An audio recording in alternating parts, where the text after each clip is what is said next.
course. Wake the Dead. Wake the dead! Wake the dead! With Sean McCann.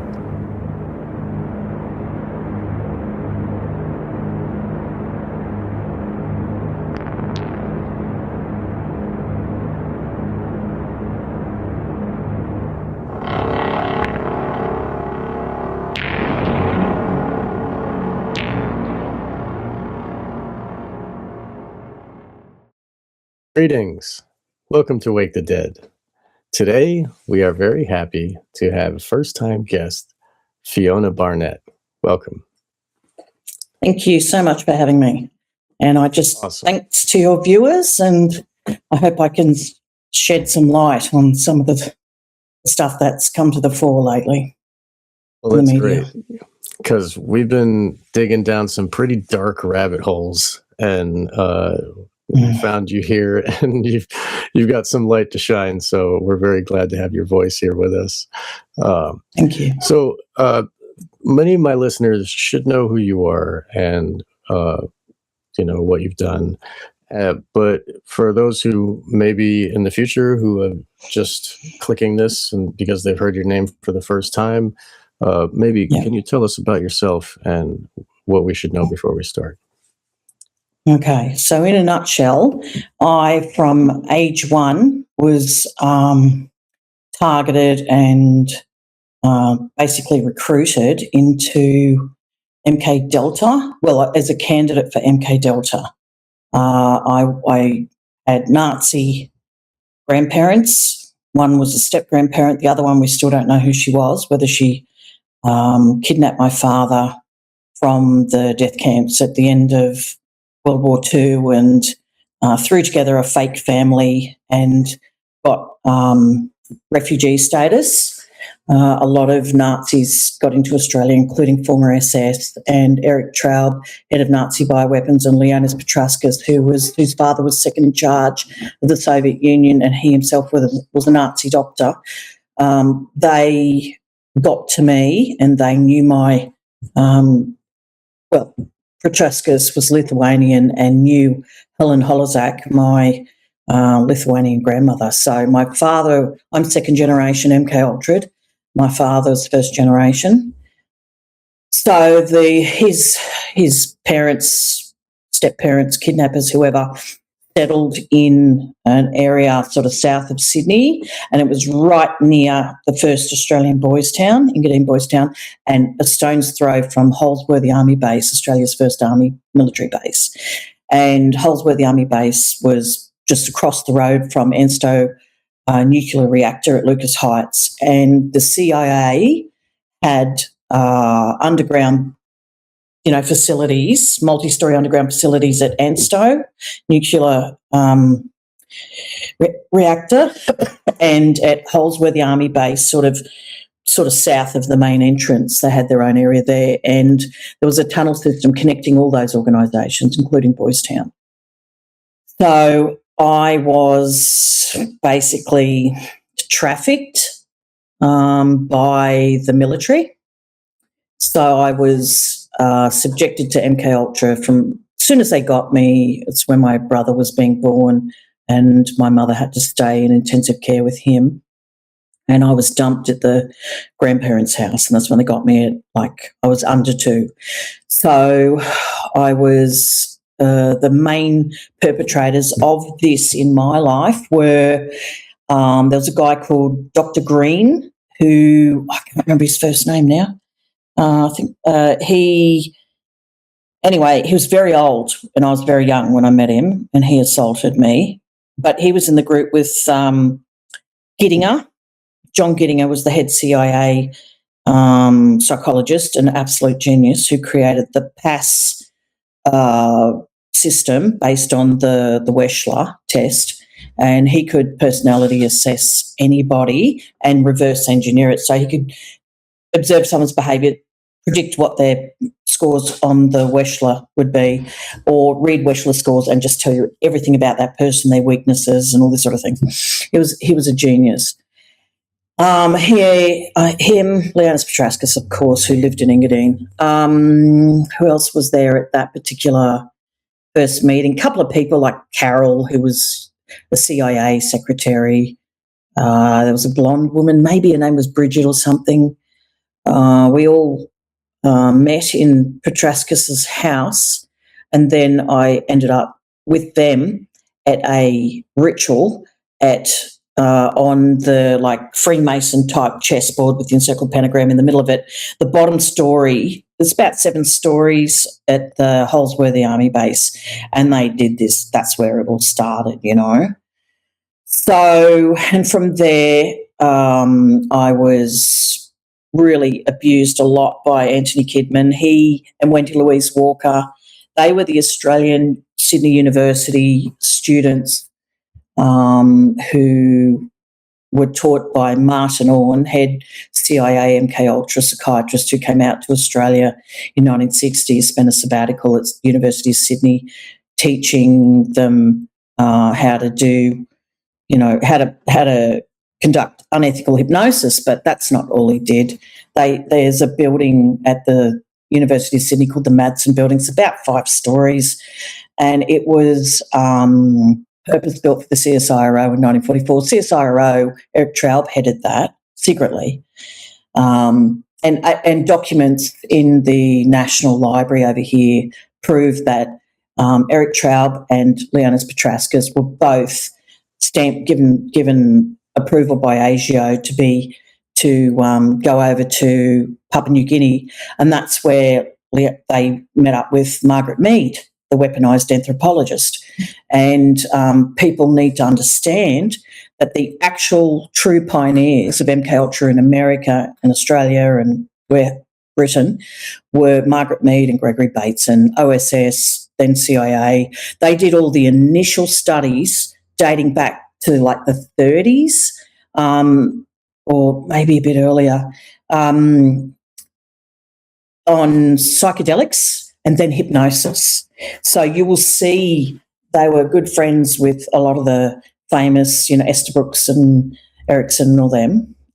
You can see that in documents. There's a book called Tripping on Utopia where the guy had access to the author had access to the Stanford papers. He was granted access, and he writes this, you know, Margaret Mead and Gregory Bateson in a favourable light, and they're not. Gregory Bateson was an evil pedophile who assaulted me at Holsworthy when I was young. I only knew him when I was young, but he did enough. And he was well trained in electrocution, neurofeedback by then, you know, hooking you up to an EEG and being able to read the impact of all this, where your brain's at, actually the impact of what they were doing. So I was recruited into MK Delta properly age 6 after they used me for a bit of sex trafficking and that sort of thing. I was trafficked by then I had been trafficked to, well, Joseph Mengele was travelling the world, you know, with this program, the grandfather of all this. Michael Aquino, I believe, was his son, and he's the father of it, you know. Then you've got Mengele had a few labs around the joint, but he had a lab beneath the US Embassy in Canberra, and a tunnel connected up to the House of Parliament. And then you had Old Parliament House. And he also had a lab on Milton Island in the Hawkesbury River, which was owned by the military and used as, well, they say it was used as a psychiatric facility, but a lot more went on then. There was bioweapons. It was used for Lyme disease and that, which got out, which escaped from a witness that told me. And he was he was crossbreeding chimeras, so apes and humans, and teaching apes and these cross things to rape kids as part of the trauma and stuff, right? So I was abused, but Mengele laid my core programming in Canberra when I was 3, and what's his face, who built the chambers, you know, anyway, John C. Lilly was one of my direct perps, and he actually treated me with respect. You get those who were respectful and those who weren't, and he was okay. He was a bit crazy. Anyway, his sensory deprivation tanks, they were used in these processes. So a sensory deprivation tank hooked up to the EEG, unethical hypnosis from Mengele, LSD, unethical hypnosis, like I said. Anyway, I was, in this deprivation tank. They did the whole thing on me, and that's when the programming's laid interdimensionally. And I fell through. I literally fell through. I was lying there in a tank and I fell through with all this stuff they were doing, and I hit a hard floor. And that's where they laid the core programming, Mengele's core programming. And you can see that on my blog site. There's an article on the core programming structure of Mengele. And everyone else will be a variation on a theme of that. Some people will only get a couple of the things. You've got the coloured, it's the Eastern Star, but it's also, part of the Gnostic, the Kabbalistic tree of life is made up of those, patterns. So every of the 10 sephira will have one of those pentagrams in it. Anyway, so the programming's laid interdimensionally, and this is why therapists find it very difficult to integrate clients. Anyhow, so he did the core stuff, and that was built on by others over the years. John Gettinger was the main expert after Mengele laid the core stuff. And I saw Mengele again when I was about 12, I think, about 12 in Canberra. And he taught me, and others taught me, very advanced astral projections. So every one of those sephira on the Kabbalistic tree of life, that's ancient Babylonian, that stuff, was a location. And you can buy a set of tuning forks now, you see on the internet, and each of the tuning forks matches one of the locations of the sephira, and how you open, you separate the veil that, keeps us from that other. You were talking about the tuning fork hitting and matching the Sephiroth. Can you start from there? Okay. So you can buy a set of tuning forks. You can see them on the internet, and there are 10, and each tuning fork, they match the 10 sephira on the Kabbalistic tree of life, and they each of the tuning forks grants you access to their particular sephira that they match. So that's the key. And then people chant in that key, right? Nice. So I don't think anyone's ever published what I put on the blog site there, that information. I don't think anyone's ever put Mengele's core structure up there. So when they get you for, they MK Ultra you. People have to understand that MK Ultra was just all the research, decades of it, and the end product really was where you got this human compromise operation that's coordinated by the CIA, right, globally. So, but as I say, child trafficking is run as a single global operation coordinated mainly by the CIA. And then, MI6 I was trafficked by, and they worked in with it, and Asia and Australia, but the CIA are the main coordinators. So now all of this, so people will, you'll have other victims, say like Virginia Gouffre, and she was MK Ultra'd. And they talk about, it's hidden from mainstream news, but you'll hear about his Epstein's, or if you read the files, there's a lot of references to hypnosis and to psychedelics and drugs that make you forget, and hypnotics and all that sort of stuff. So it's all in there, like references to these things. But he grew scopolamine trees. Yes, that had scopolamine, which is when they mix that with the LSD, it takes away the person's will as well as their and the LSD enhances that drug, and I can explain the mechanism of action a bit too, because I studied a bit of neuroscience and I understand that stuff. So, and I've back engineered what they did. I was supposed to be, so I was trained up, I was very, very highly trained and highly ranked in this world, okay? So I made it to Project Alice, which is like kind of attached to the Jason Super Soldier program. So I was trained in Delta, and every Delta Force, I don't care what anyone says, every Delta Force soldier's been through MK Ultra as a kid. And whether they think they're signed up willingly, always. So I was MK. I was in Delta Force. Yeah. okay. So, So Project and Alice is that for where the Delta Girls. is making, right? The Delta's for the boy soldiers, and then the Alice. no Delta. No. So we would have a team. A Delta team would be with me. We always had Commander Jerry Boykin. All right, he was the original commander when Delta Force sort of was really in the swing of it. He would accompany us. He's the fake Christian who focused on the family, appointed a leadership position with them.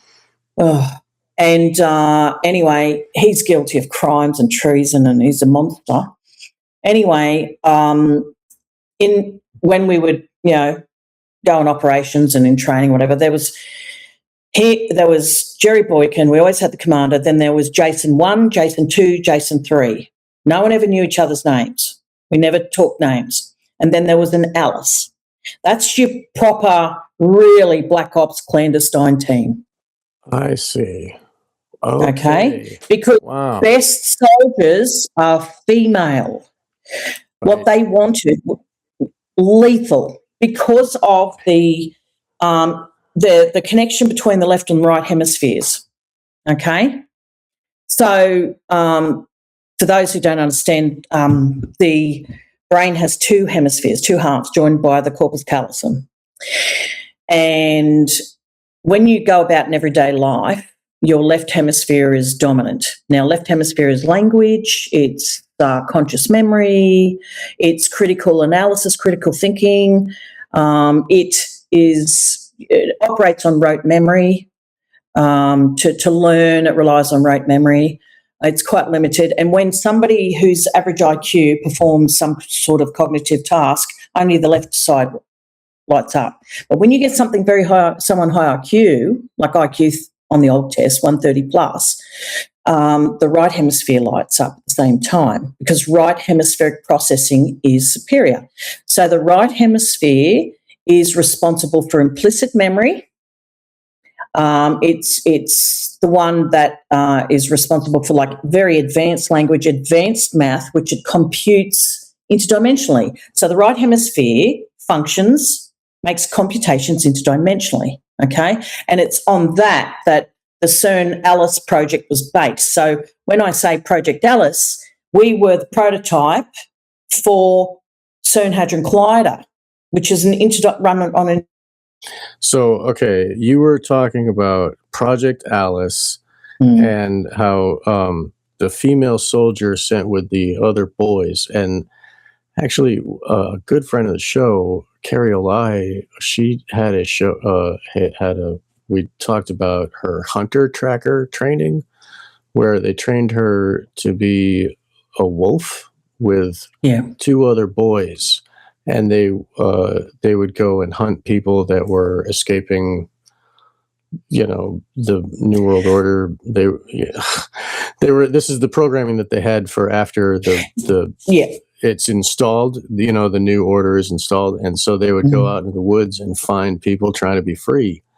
And she said that her role was, depending on how many people are in the group, if there's 3 or less males, then they kill them, but if there's more than that, then she goes in and acts wounded and then tries to, make sexy with the guys and you popped out. Oh, there you are. It's just cut out again. Yeah. So she goes in and acts wounded. Exactly. Acts wounded like a little bird, and she's, little female. And then when they're sleeping, cut their throats and then take the children. Yes, and bring the children back to that's the Black Widow programming, as well. Right. That's Widow programming, So that's all. Checks out. So you were talking about hierarchy and how you were high up in the hierarchy, and then you went into the Alice. So let's finish with the Alice and then start talking about the hierarchy. Yeah. Okay. So Project Alice was where they took girls with very strong visual spatial IQs. So I tested like 180 on the old Stanford Binet LM. But I tested 200 on visual spatial processing in the right hemisphere, which is phenomenal. Okay. And so that made me a good candidate for visual, like being able to be programmed. You have to be very good at visualizing and you have to think in pictures. To be a crack shot, you have to be very strong right hemisphere. Just for like the right hemisphere is responsible for interdimensional computation. It processes interdimensionally, astral projection, all that psychic stuff, music. I was really brilliant at music and singing and all those and theatre and Shakespeare and all that sort of stuff. And I had a photographic memory. All that is right hemisphere. So they choose those with very strong right hemispheres and also symbiotic piloting. So I at 14 is the optimal age for a girl soldier because we've grown enough and can reach the pedals, the vehicles and planes and things, right? But still have the brain still hasn't separated as much as it will with maturity. So, and when dexterous, quick, fast, and compliant. We're not rebelling so much yet. And your young body is budding into a female, and you can be used for the higher order, like the Epstein trafficking, you know. Yes, but I was trafficked from age. I'm not. Yeah, I was trafficked. I'm just saying, but yeah. No, I'm saying the value of a 14-year-old. Yeah. But you specifically, please tell us. Yeah. I was also extremely, stunningly attractive as when I was young. And I was blue-eyed blonde, I was Aryan, and I had the right bloodline. So I was Illuminati. I had some Vanderbilt and Levite in me. That's what they wanted. So if you look into the Jason Super Soldier program, the IDF were looking for Levites. And a bit of Indigenous Australian on my mum's side, which is, really valuable for the spiritual psychic training and all that sort of thing, thinking in pictures and all that sort of thing. Yes, and so, and I was used, like I said, for the symbiotic piloting. I was involved at Area 51 with the stealth bomber. That was all symbiotic. I was 14, you put a helmet on, you're not even touching anything. What else did I have to do? Oh, the project Looking Glass. I was 6 when they hooked me up to an old TV screen. It was round, a bit odd, and you could do Looking Glass, and then they would flash up on the screen. I'd tap into just stuff that's happened in history, and then it would be projected. So my thoughts and what I saw was projected onto the TV screen, right, when they got me hooked up with EEGs and things. Huh. Yeah, all that stuff. So there was a bit of that. But that was, they talk about this stuff, but they had all that perfected. I saw clone armies at Pine Gap in the middle of Australia, CIA base, and multi-story, about, I don't know, was it 20 stories? Same as Ensto Ensto Lucas Heights reactor, 20-story underground facility. CIA were there. CSIRO were there. They were all involved around. Look at the CIA. Look at the bases of CSIRO around the world. Go figure. They back engineered, UFOs and stuff.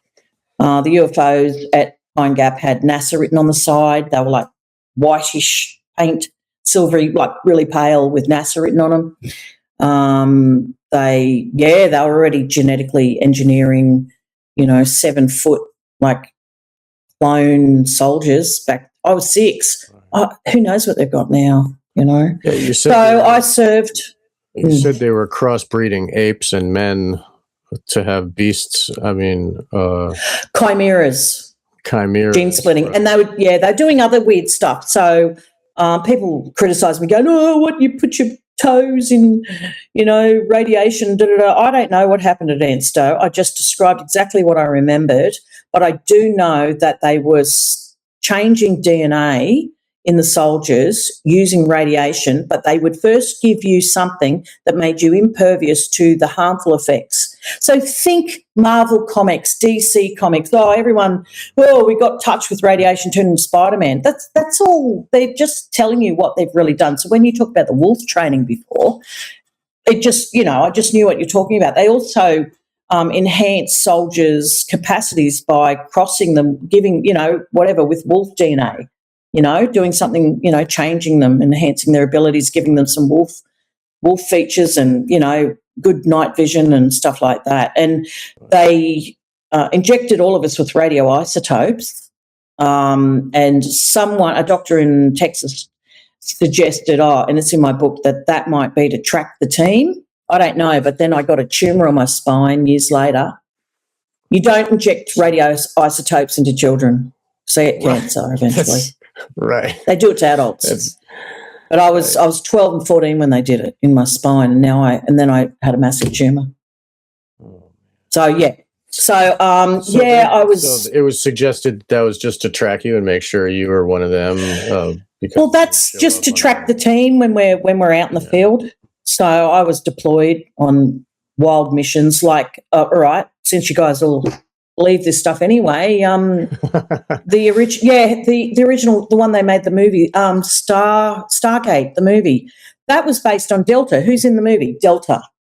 Yeah, well. Right. We were the first successful team, and then we had to go and be present at a presentation at the Pentagon when I was 14. The first team all died, and we were successful. And, so I was in that team. I led the team. I was a good acrobat at that age, and I'm, telling everyone, roll. I knew how to roll. I taught the boys how to roll properly because you get pelted through. And it wasn't fancy like in the movie. It was just some blue exercise mats, thick mats and everything. And when you come back, you're just thrown, against the wall and everything. I mean, we were the team. And look, the problem is, though, they kept the Alice. And then every time we had a successful big mission or something happened, then I had to assassinate. I had to do away with every one of those Jason team members. And Commander Boykin is the one who used to hand me the knife or give me the commandment, go finish him off. I was 14 and he did that to me, that monster. Al Gray, I put him in hospital because I was tied up at the farm. So a lot of training went on at the farm where they train, the main CIA training camp. And I did, training there was there used to be this red barn thing on a flat area cut out, and there was a bit of hill on the background. And I'd do a lot of training there. They had a snake. Then you could go up the hill and down into past this angel thing, statue, like tombstones and things, and then down a set of stairs, maybe 20, 30 stairs. Then there was a snake pit on my left. I'm looking. And then you go right, and there was all these mock house things where you trained in, and then a clearing area, and you look up and there was 2 stories up, there was a window where we used to call them the white coats, the scientists, DARPA and Jason scientists and whatever, would be up there, and that's where they used virtual reality training when we're 14. That was already a thing. If you walk then down to the left of that and I think up the stairs, and you can go left and keep on walking down the platform thing, and then you come upon this area, and it has natural light coming through, and it's all where they had all these butterflies flying around and mushrooms growing, and they're doing all their research with poison stuff, poisonous mushrooms and butterflies and whatever. I remember that. So I remember that quite clearly. So we were assigned to Nicaragua, had a chopper crash in Nicaragua, knee reconstruction, died on the table in surgery in the field where they drive in these big trucks, those big trucks, so surgical unit. Still got the scar on my knee, half my knee. A beautiful, beautiful surgery work, really nice. What else? Sent to. Yeah, go on. This is all Project Alice and this and Jason. Underground. The boys with Jason. Okay, and this underground space with the light and everything, is that under Pine Gap or is that under? When you say the light. Yeah, you say you were the saying light. that there's like light coming down from in this underground Oh, sorry, that was the farm, the CIA main right, training camp. right. Okay. Yeah, on the East Coast. Okay. That The was, East Coast yeah. of So what it Australia. was, it's like, yeah, it was like a big natural opening Right. in the roof of this thing. I don't know how much of it was dug down, how much of it might have been a bit of a natural cave. They often use natural caves and waterways and things like that, like at Holsworthy Army Base. There was a natural waterway that came through that you did like the Dagon training. So I was in the Order of Dagon. So this is all what they did, what they weaponized was the secret society esoteric knowledge. So, and I was initiated in quite a number of the secret societies. So I became probably the second highest ranking female above the secret societies. So above me was Lorraine Desmond, who was the grandmother of darkness, and she was a famous actress and singer over here who went to England, where they're all trained for a while, came back. And at 14, after I'd been deployed and come back, I think it was, they decided, oh yeah, she's good material. You had to be the Grand Dame, you had to either be a redhead or a blonde, and you had to have green or blue eyes. No one else. That's right. It. Aryan. It's this Aryan shit, real Nazi shit. Gentlemen prefer blondes, right? Well, I think it's more related to Marilyn Monroe. Yeah, but abilities, right? Well, I think it's related to the Nephilim, the ancient Nephilim. So who were redheaded and the Palladians and all that. Everybody. It's all to do with that. And a really good resource for this is Gary Wayne. He's a genius. I've never seen research like his. Have him on the show. He wrote Genesis 6 Conspiracy, parts 1 and 2. He brought a second book out, and he's a very humble man and very great, good at being interviewed and very, tight in his understanding. And he did 40 years of study in this area and became a Christian by the end of it, just through sheer research.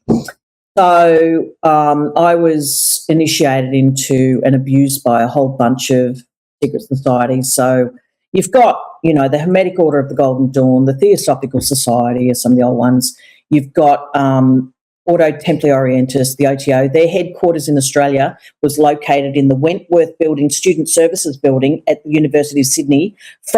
And the OTO were the headquarters there from the university's inception, because the first Chancellor of Sydney Uni brought OTO to Australia. So, and then, Antony Kidman was in that, a whole bunch of people. The Vice-Chancellor who was taken out by ASIO because there was a fifth column in Australia. So John Manning Ward was bumped off in about 91, something about then. Victor Chan, the world famous heart surgeon, was my commander and trainer, sort of colonel and trainer in Delta Force in Australia. He was the main Delta Force trainer in Australia. He's ex-Vietnam vet type, Vietnam linked. He was the famous heart surgeon who did Australia's first heart transplant, but he also, on Fiona Coote, but he also coordinated the world back then black organ trafficking ring that the CIA was involved in as well. I remember the secret societies. So I was also, there's also the Order of the Eastern Star. That's the female Freemasons. There's the Freemasons, there's the Jesuits, the Order of Illuminati, and the Rosicrucians. Now, I was initiated into all the female ones and became second in command of all of that and raised up to be a big leader in all of that. So the girl ones is the Mothers of Darkness definitely the Freemasons track the bloodlines. Are they? That's a bloodline thing as well. How does that fit in? Right? Yeah, like they're in charge. They're the top role. They're in charge as far as the females are concerned, right? Yeah. Yes, and then but below them, I was second to them. and worked in with them. They had a whole different role.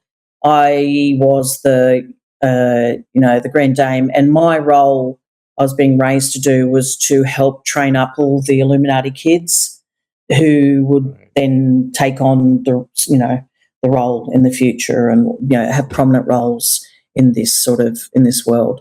So I was initiated, and then within the military you got a bunch of orders. So Order of Dagon, which Michael Aquino, one of my perps, was publicly said he was in. And then you've got that one's based on H.P. Lovecraft magic, but it's more ancient than that. Life. Yeah, like Lovecraft, they say that Lovecraft like tapped into this thing that's like real, and it's interesting to me. I don't really know about this. Okay. Okay. So all this stuff, they're all come from the same place: ancient Egypt, ancient Babylon. All right. The ones who are the most powerful, and you have to be a bloodliner to be in it, besides Illuminati, is Rosicrucians. So when you see them wearing red shoes, they might be in the Rosicrucian Freemasons. But the pure Rosicrucians at the top are the scary ones who run the joint. That's the Rothschilds order. So most of them have got order in their name: Order of Illuminati, Freemason Order, Rosicrucian Order, all these sorts of things. Hermetic Order of Godom, OTO, Ordo Templium. And collectively, they're all referred to as the Order. All right? So think, and then when Bush Senior said New World Order, they're talking about the order, right? It's all linked. 1,000 points of light, right, that he talked about and on September 11th, 11 years before 2001, 1990 or whatever. That 1,000 points of light supposedly is in the Chateau, the Mothers of Darkness Castle there. That's like there's a room in there with 1,000 points of light he was referencing. Yeah. Okay, the order is the collective name. Yes. Okay. All right. And so basically Margaret Mead and Gregory Bates and started the first Macy conferences in America that led to MK Ultra Scientists Collective. And they then weaponized all this. Well, Hitler collected it all, and he had female clairvoyance, and again, the female is superior at that sort of stuff. He sent everyone around collecting all that information, and then you've got the Dalai Lama, who was a CIA agent or asset. He was brought over when I was about, in the 1980 or something, whatever. He personally trained me in really advanced astral projection. He was part of my training. He was brought over before he was famous, and I was taught advanced and pairs astral projection where two people can travel together. That was something. Who taught me that? Anyway, one of them at Holsworthy, one of the Sydney Uni people. Alfred Gordon Hammer, it might have been him. Oh, gosh, sometimes they look the same. Anyway, you had all of these people at the University of Sydney were doing really nasty studies. So Phil Sutcliffe, I was there when he raped a 6-year-old boy, and the boy was hooked up with EEGs to the, so they were studying what happens and teaching a whole bunch of students in white coats, the neurobiology of rape. So, and the Kinsey Institute were doing that. And then, of course. You know what I mean? Ugh. That's what they were doing, and then they were doing things like state-dependent memory studies, which were originally called dissociation of learning. So state-dependent memory was dissociation of learning, because I was just trying to explain before we keep getting cut off. Normally the left hemisphere is dominant in everyday life, but the right hemisphere is referred to in the old military research as the non-dominant hemisphere. To lay the programming, you have to do something to bring the right hemisphere into prominence or dominance and suppress the left. And then whatever happens while the right hemisphere is dominant, and the more dominant it is, you won't remember it. It becomes implicit memory. And you have to remember that stuff, you have to place the person in the altered state of consciousness they were in at the time, the information went into the right brain, implicit memory system. That's what hypnosis does. And that's where I say this, buy this, $15. $15 in America, they're liquidating these. The dying husband of Carla Emery, is it? Carla Emery, absolutely brilliant woman. You want to understand you want to understand MK Ultra, start with this book. This is the real stuff. Carla Emery, The Secret Don't Tell, the Encyclopedia of Hypnosis. Everything's in there. She's brilliant. Anyway, she's gone. Anyway, so basically hypnosis and this sort of thing, that's why they did so much initial research on hypnosis and psychedelics, is because they place the right hemisphere, right? They bring it into dominance and place the person in an altered state of consciousness. Now, which brings to how you access this stuff and why the CIA created, Michael Aquino created the False Memory Foundation, and Martin Orne, the pedophile, headed it. Okay, and that was to turn people away from the things that would work. So ethical hypnosis is the quickest way to access this stuff, how you do it. And then anything that, places the right hemisphere in an altered state. So that would be Clayfield therapy, EMDR, which is a very mild form of hypnosis. It does place you in an altered state. Visualization, all you need is mental imagery, with somebody who's skilled. They have to think in pictures, and most therapists are dumb. I'm sorry, but they're dumb, all right? They're not smart enough.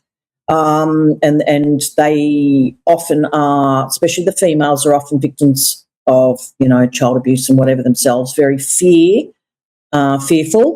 scared easily threatened. If their rego gets threatened, anyway, that's it, drop you like a hotcake. So hypnosis, and that's what that's why all the early military research was on hypnosis, psychedelics, sensory deprivation places you in an altered state, John C. Lilly stuff.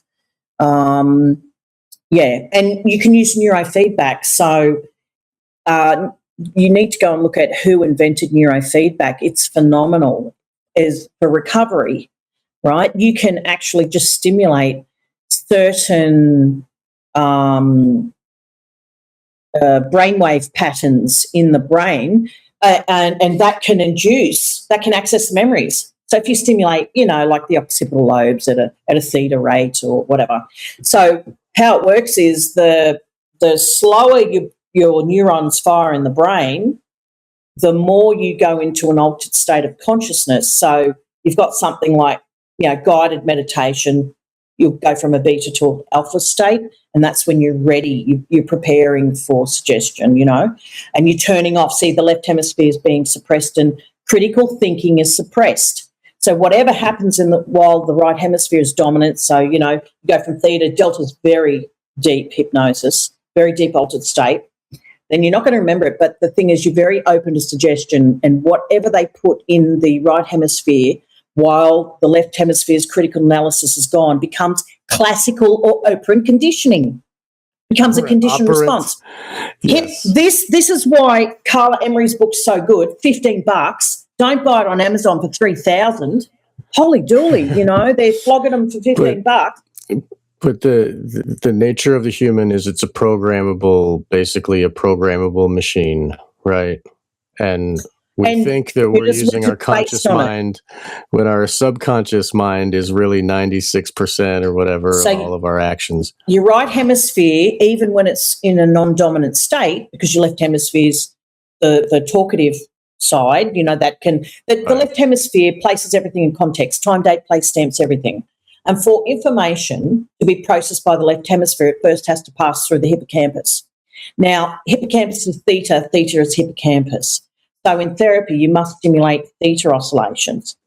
And you can do this through entrainment, like the EMDR. You can set theta-tappers to the speed that is synonymous with theta oscillation production. So what about binaural beats? Would that also help? Yes, that can be used. David Grant, not the Monroe Institute stuff, and that's fake anyway, the stuff online. Atwater, General Atwater, they don't tell you the real stuff unless you go to the Monroe Institute and they program you, and then don't go there. They have to rape you and whatever, yeah. Right. Well, electrocute you. I don't know. I don't know what they'll look. I don't know what you're looking forward to if you sign up for that. But I wouldn't touch it with the barge pole. Esalen. Of course, that was Aldous Huxley, Margaret Mead, Gregory Bateson are the people who did that. They're the ones behind the Beatles. They're the ones behind the social control, all the psyops, everything. Okay, right. And then the people later on, Michael Aquino, he was the pioneer of the Army's Psychological Operations Division, and he psyop False Memory Foundation. One of my key goals when I first came out was to take that down. That bullshit, especially in Australia, has stopped therapists from being able to work with anyone like me. You're not allowed to use hypnosis. You're not allowed to anything. People can't use still today. People Absolutely. Still today, they don't. Absolutely. They're like, oh, that was a panic from false memories. Right? Yeah, dude. Satanic panic was a term coined by Lieutenant Colonel Michael Aquino, and I'll tell you something else. Of course. So when I came out, people have no idea who I am. They just do not appreciate how, like a friend of mine who died after he wrote the foreword to my book, like soon after, suddenly, William Bowser, Order of Australia Medal, he basically wrote, as his wife says, the handbook for military intelligence in Australia that they use today. He was Special Forces, SAS we call them, Vietnam vet, military intelligence 13 years. Anyway, he knew about the child soldier program in Australia. And I've got a whole bunch of veterans who know and have told, testifying, right, in writing to lawyers and whatever for me. So, and I've got documents and whatever. One in particular, he knew Wendy Louise Walker and Keith Dawes, who were trained. Wendy Louise Walker, all her research shows she was trained by Martin Orr in 1960, and she became the president of the Australian Hypnosis Society and wrote all the handbooks, the training and articles and stuff. And you'll see her in my 2020 lockdown edition of Eyes Wide Open, the book that I put out for free. I never monetised it. Anyway, what was I saying about that? When I've had a stroke, so I don't have photographic memory anymore. So God bless you. We'll put a link to that book. So if it's for free, then we'll put a link for people to. Oh yeah, Kathy Fox has it up on Kathy Fox WordPress. They're in one of the articles where I said Fiona Barnett was right on my blog site. There's a link to it. David Icke put the first edition up. But all the military stuff and everything is in the last edition, the 2020 lockdown edition. It's got a lot more. And I went, oh, screw it. I don't care what people think of me. I'm going to put this out there. I released everything very slowly over the years since Antony Kidman's death. So if people don't know, and I've put a couple of the original documents from the authorities in Australia. I'm the reason he's dead. Nicole Kidman's father was dead. So what happened was, like I said, he was one of my big perpetrators. He was a CIA psychologist and biochemist. He, in 2014, was it? I put, yes, it is, it's in the documents. I notified against him after they destroyed my psychology career. I did 6 years of forensic psychology and stuff.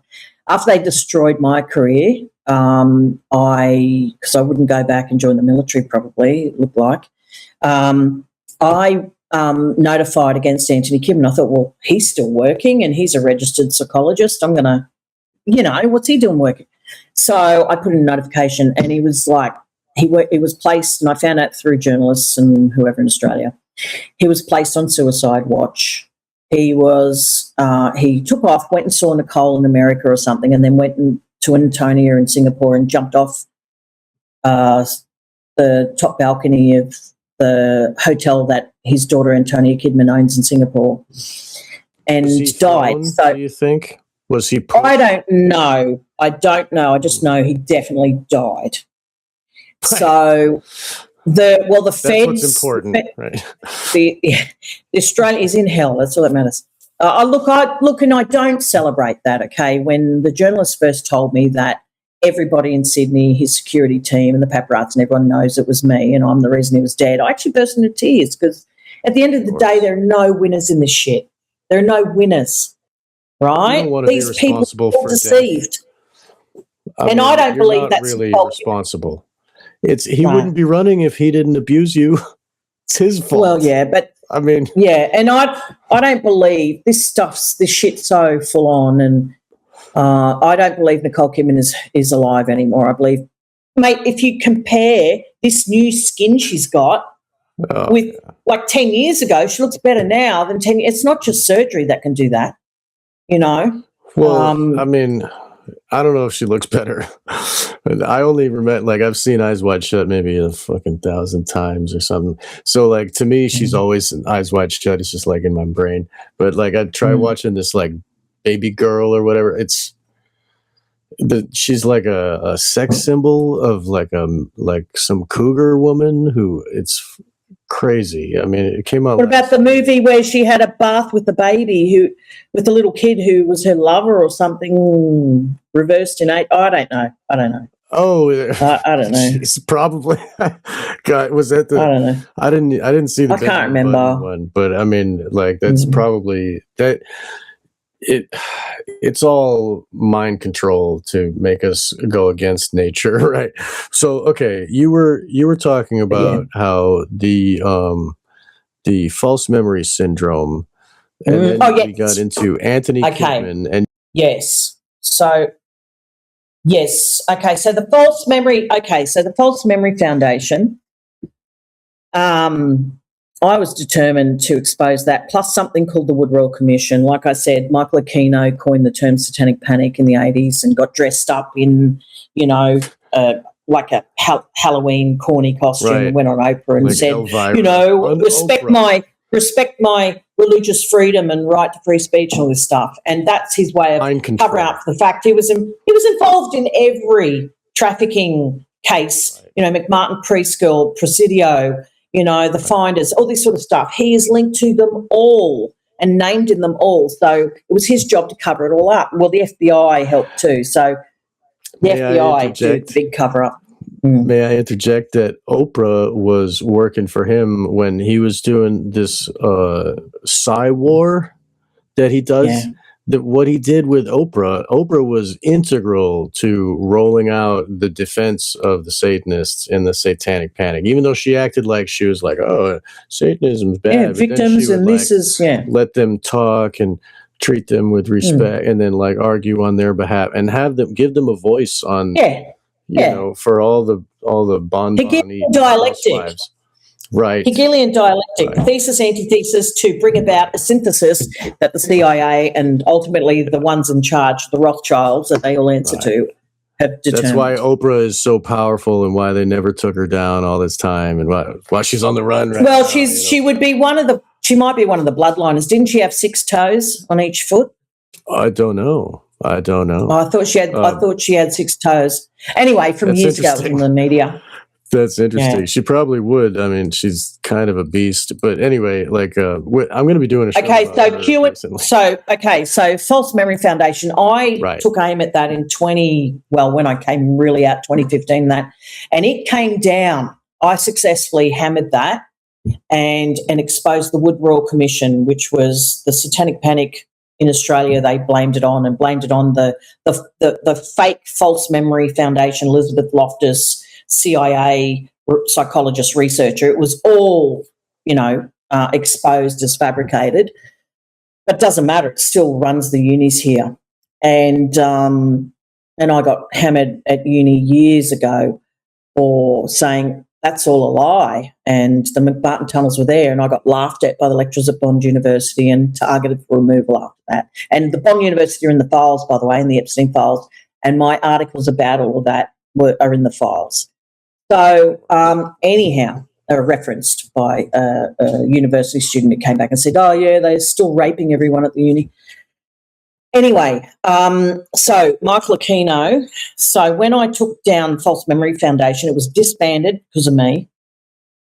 And Michael Aquino was panicking because if the punishment for exposing this stuff is death, as Antony Kidman found out, as some of the others in my life were, bumped off once I remembered. So Yeah, they were fifth columnists like Victor Chan, John Manning Ward from Sydney Uni, and Veronica, who was Patricia Ann Conlon, famous feminist, left-wing politician assistant and all that sort of thing, who lectured at Sydney Uni, etc. And she was Grand Dame.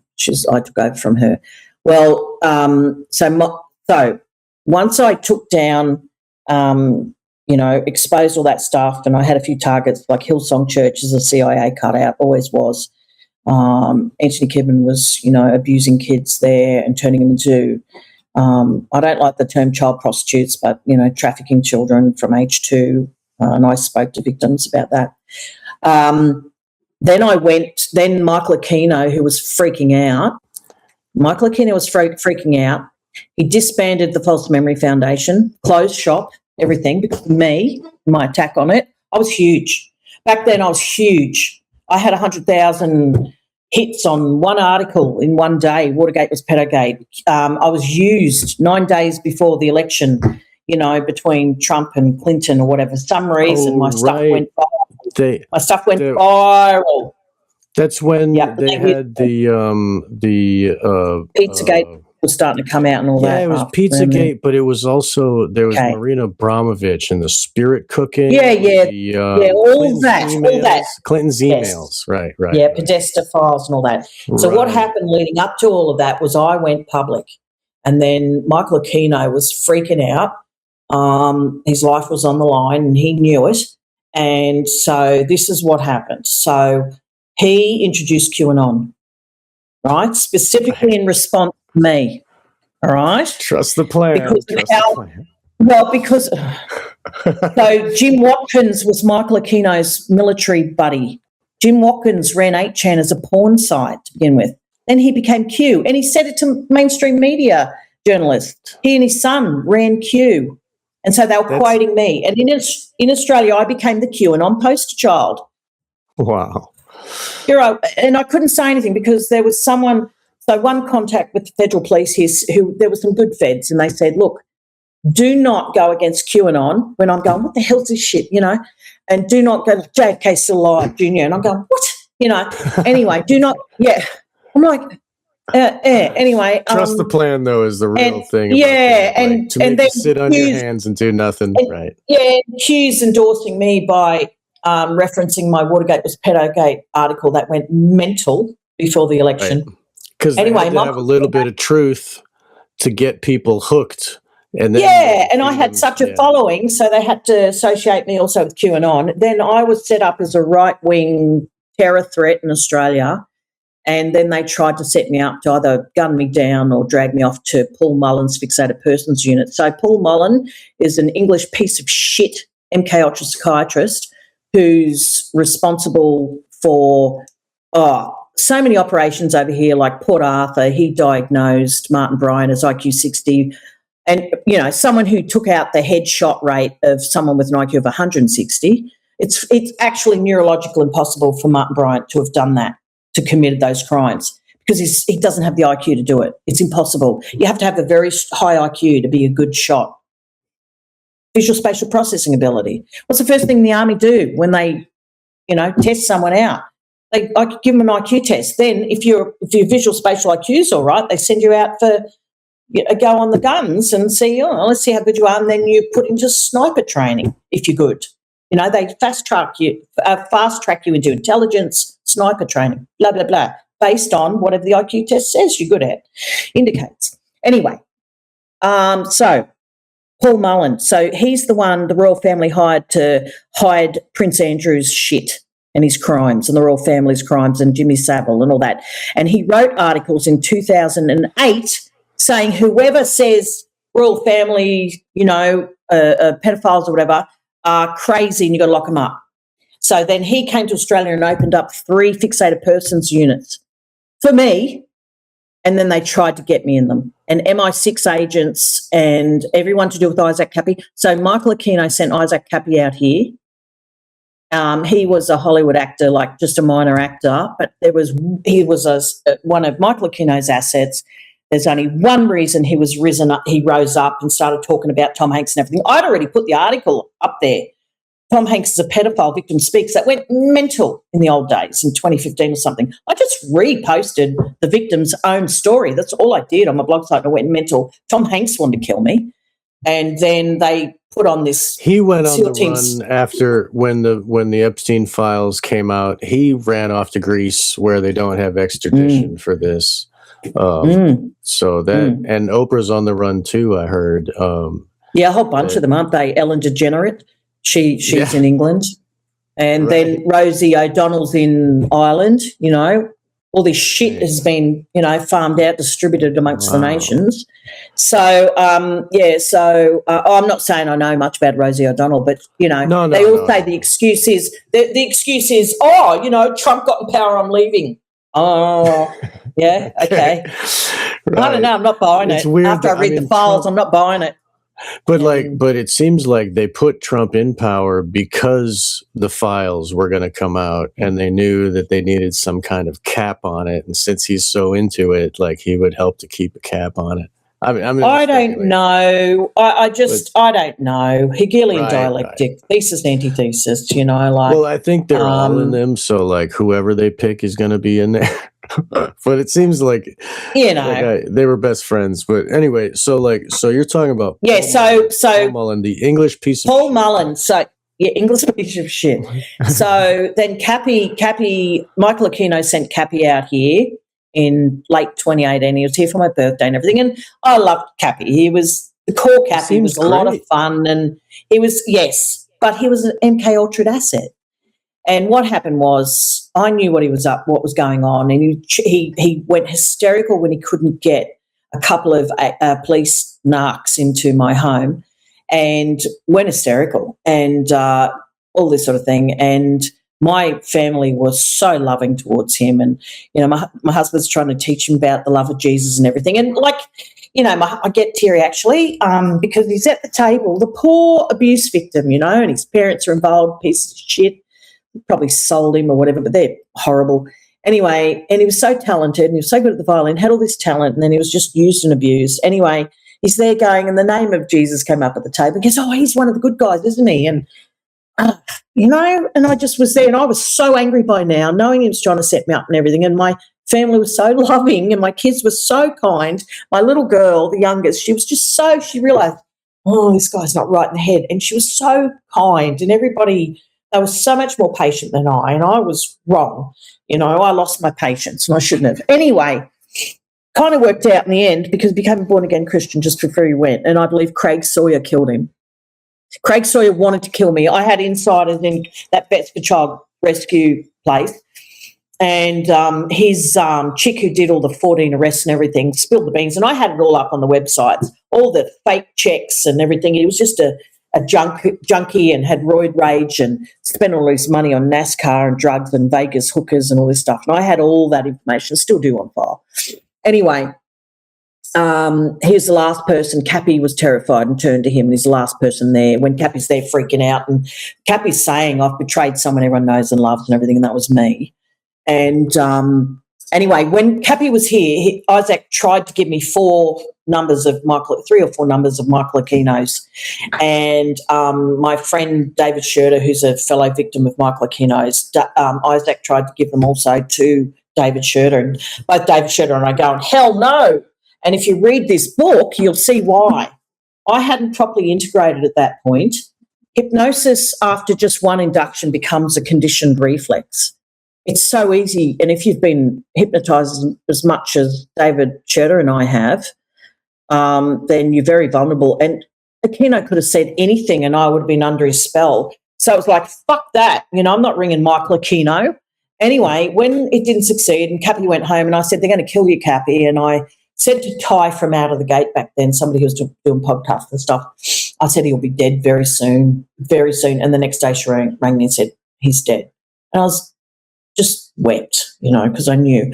But when I saw his final video and everything, and I put up a eulogy, and, you know, it's like a nice eulogy, it was a pain in the ass, but, you know, and this MI6 piece of shit over here just attacked. You were talking about how Craig Sawyer killed Cappy, and then he died, like, I believe, after. Because Craig was out there, and Isaac had said, And Craig was the last person to see him alive, and he was out there. And Tom Hanks, I believe, was involved, and he boasted online and that roadkill post and everything. And see, both Sawyer and Tom Hanks wanted to kill me, and they'd said it. So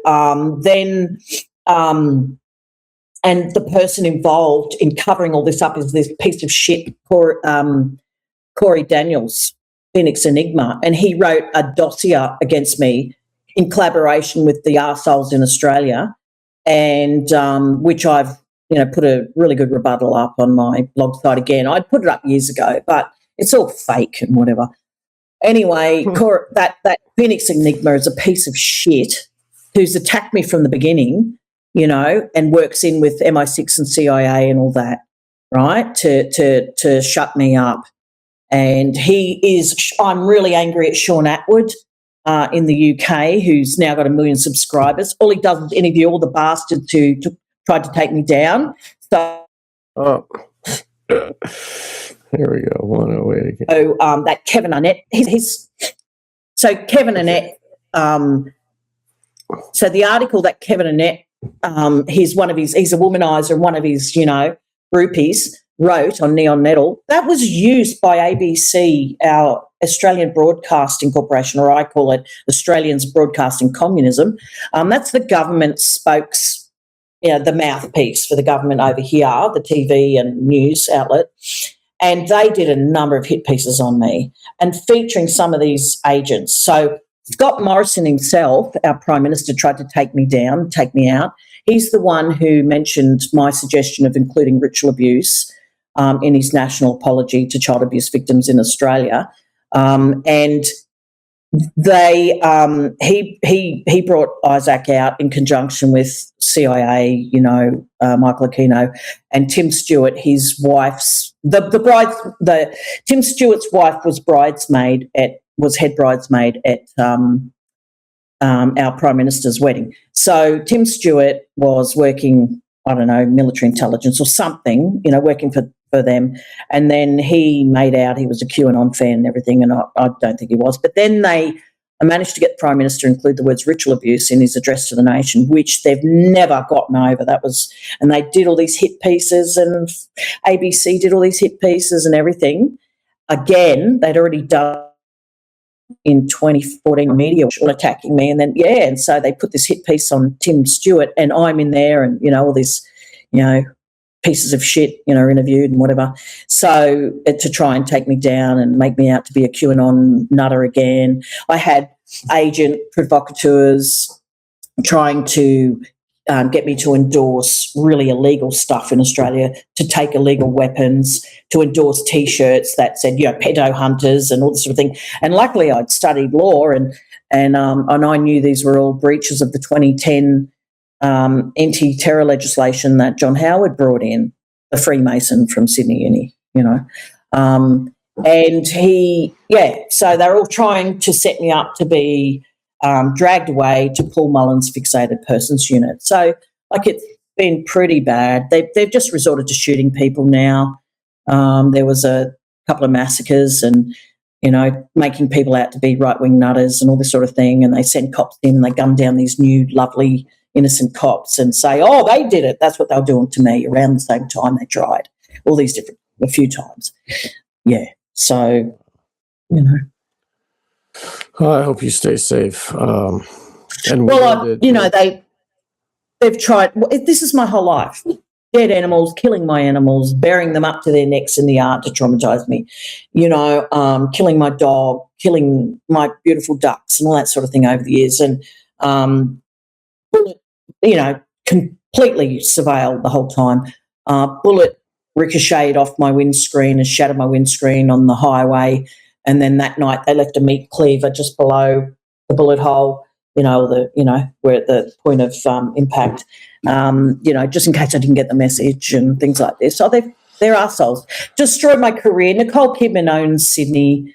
Antony Kidman, when I said I'm out of here, when I'd had enough. I became a Christian at 15 and I'd had enough, and I had to go before a grand council after they treated me like shit when they shouldn't have and whatever, because now I was like had a senior role, I was Grand Dame and all this sort of thing, and they kept on treating me terribly because Antony Kidman was jealous and wanted Nicole to have the role.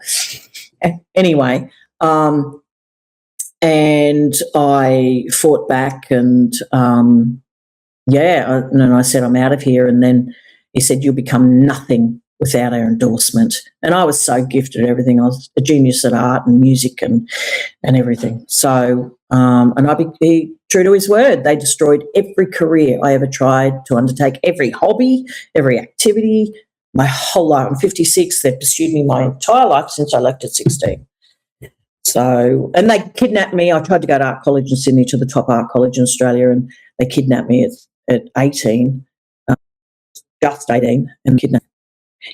Yeah, so after they here, hold on. After they kidnapped me at 18, they kidnapped me at 18, and I ended up leaving Sydney and deferring to a art college in another state just to get away from them all. Did they try to re-access the programming that was? Oh yes, I hadn't broken out of the programming. They did reactivate me. Yes, right. So I was kidnapped to Victoria Barracks. Antony Kidman had a bunch of Delta soldiers rape me there. The Victoria Barracks were next door in Paddington Darlinghurst, next to my art college, the National Art School now it's called. Then I ended up at Wendy Louise Walker's house, and I'm there and she's kidnapping me, and I turned on her and I had her up by the throat and whatever. I was pretty angry, and then Giddinga came around the corner with 2 Delta soldiers and just started talking to me, and it was very old. And he said, look, it's your choice, made out. It was my choice. You know, we need you. We're sorry. They shouldn't have disrespected you like that and everything. And you find the really high IQ bloodliners were more respectful, whereas fucking dumb shits like Antony Kidman weren't. And so when then I was taken back to Delta, to Holsworthy, and I'm in there and they're asking my dad, and then they needled me, and, you know, I don't remember what happened after that. I blacked out. And there's a lot of stuff I don't remember and what have you, and I know they got to me at different times, but I made myself inaccessible. 10 years has taken, I did a decade of very intense therapy, up to 7 hours a day, you know, and broke their hold. And, it's been a very long process. It's not just one thing to decide I'm leaving. It's not how it works, man. You've got to undo the conditioning. Right. And the only way to do that is bring the right hemisphere forward, access the material in there, process it, put it through the hippocampus, strip it of the emotion that's attached to the memories, because people go, oh, she's got no emotion. You see all the CIA, military, Nicole Kidman paid trolls on TikTok. A clip of mine went viral, and 24 hours it had 100,000 views, you know, an interview with me by Sarah Monahan, ex-child actor, very famous here in the 80s and 90s. And, and they're on there, oh, how come she's got no emotion? You know, oh, my goodness, you know, she looks right. Oh, she's lying. No, that's when you're retrieving memories from your right hemisphere, you idiot, and all this sort of thing. So anyway, right. I've come under extreme attack, but and the problem is the more I integrated, the less I could dissociate from the pain I've always been in. So I'm in great physical pain all day, every day, you know, really full-on pain. I've got injuries and I still have extreme PTSD, but it doesn't have that attachment. The attachment violation, attachment trauma that you see in developmental trauma survivors or victims. I prefer to call them victims of crime. You know, Virginia Gouffre is a victim. She wasn't a survivor. She's a victim. That you see in, you know, complex PTSD and DID and all that sort of stuff. But I prefer to call what happened to victims at this level trauma-based forced dissociation. And the neurobiology is explained by a model that I call the dissociation of learning trauma model, which is based on the old military research. Throw out all this shit out there today being put out there by people like Gabriel Martes, vile, Bessa van der Kolk, vile. Stephen Porges still works for the Kinsey Institute. Are you serious? That's like working, hi, I work for Auschwitz. Oh, no, it's okay. A lot of time's passed now. It's good. Are you serious? So all these big names, Stephen Porges, Kinsey Institute, Dan Siegel, they're all lying turds and they're all CIA and they all are there to control the narrative. ISSTD, they tried to bump me off when I went and did spoke at it's in my book, when I went to speak at a conference on trauma dissociation. I didn't know whose conference it was. I thought it was this other person's, but it wasn't. It was that other monster. I can't remember him. But people died in his institute. He was deregistered and very famous, head of the ISSTD over there, etc. So they hire all these people to control the narrative all the time, right? All the time. And now I left the platform, for several years because I was under threat. And my mother, who was dying, she said, "Get off there. They're coming for you." So I took my blog site, very, very popular blog sites and everything down. But if people really wanted the truth, my stuff could be found, if other people hosted it if they're not lazy. And then all these agents rose up and on my platform in Australia and America peddling methods that, haven't done an hour of therapy in their lives, and they're talking about, they're selling clairvoyance and, come meet the White Brotherhood workshops. And I'm sorry, but that's Freemasonry. I mean, that's the Gnostic Secret Society's doctrine. What are you doing? It's not going to help you. People like me can't indulge in astral projection. It'll keep us stuck. I'm not saying it's not real. It's real phenomenon, yes, but no, right? It controls you. You don't control it. Every layer of programming was cemented in by an interdimensional entity. They'd chant the name. They'd put you through a near-death experience. I was flatlined 40 times by these bastards so they can lay their programming. And then you've got an interdimensional entity. So, day gone now is, and then you watch TV or a movie or a cartoon and it reinforces the programming. So, day gone is Aquaman and all that sort of thing. And the mermaids, the Little Mermaid for a girl. You've got, I don't know, Catwoman and, Batman's an ancient deity, that they worship. And Diana, is, Wonder Woman now. And just all the same thing. Yeah, all the Walt Disney Ishtar star. The Wonder Woman has a star of Ishtar. Ishtar, right. all the same. Let's sacrifice babies, dip eggs in their blood. And their Easter eggs. Everything, Halloween, Easter, Christmas is fucking evil. Christmas is Mithraism and, let's all rape the kids' day, celebrate, get drunk and rape everyone, have orgies. The Bacchanalian revels. I mean, fuck. Halloween, if you celebrate Halloween, holy crap. Just give up. Just don't even watch. Just go watch. Go watch mainstream. Go watch CNN and ABC in Australia. When I was a kid and when I was a teenager, I used to live near 20 minutes drive from Salem, Massachusetts. And Salem, Mass, the entire month of October is just crazy. And on the night of Halloween and the weekend before, people are all in the streets drinking, being loud. There's probably lots of crime, people chanting in the streets, bullhorns. Yeah. Oh, who knows? Yeah. Everybody visiting from out of town and they're all getting drunk. Over here, a lot of in the lead up to Halloween here, a lot of animals, dogs, pets and kids go missing. Ugh. Yeah, so Australia is a different flavor, that's for sure. So okay, we have no free speech. This is a socialist country, and for people who say, Christians, right-wing Nazis, no. What was the Nazi party called? The National Socialist Party, left-wing. Right. So this is why my perpetrators could be both Nazis and communists. Right. Karl Marx. Yeah, actually, a friend of mine, Mark Passio, just did a two masks with the same face. He did that like maybe a year ago, talking about communism and fascism. It's the same. It's the same shit. Right. I mean, it's a government dominating you. But we have that now. At its core was Luciferianism. Right.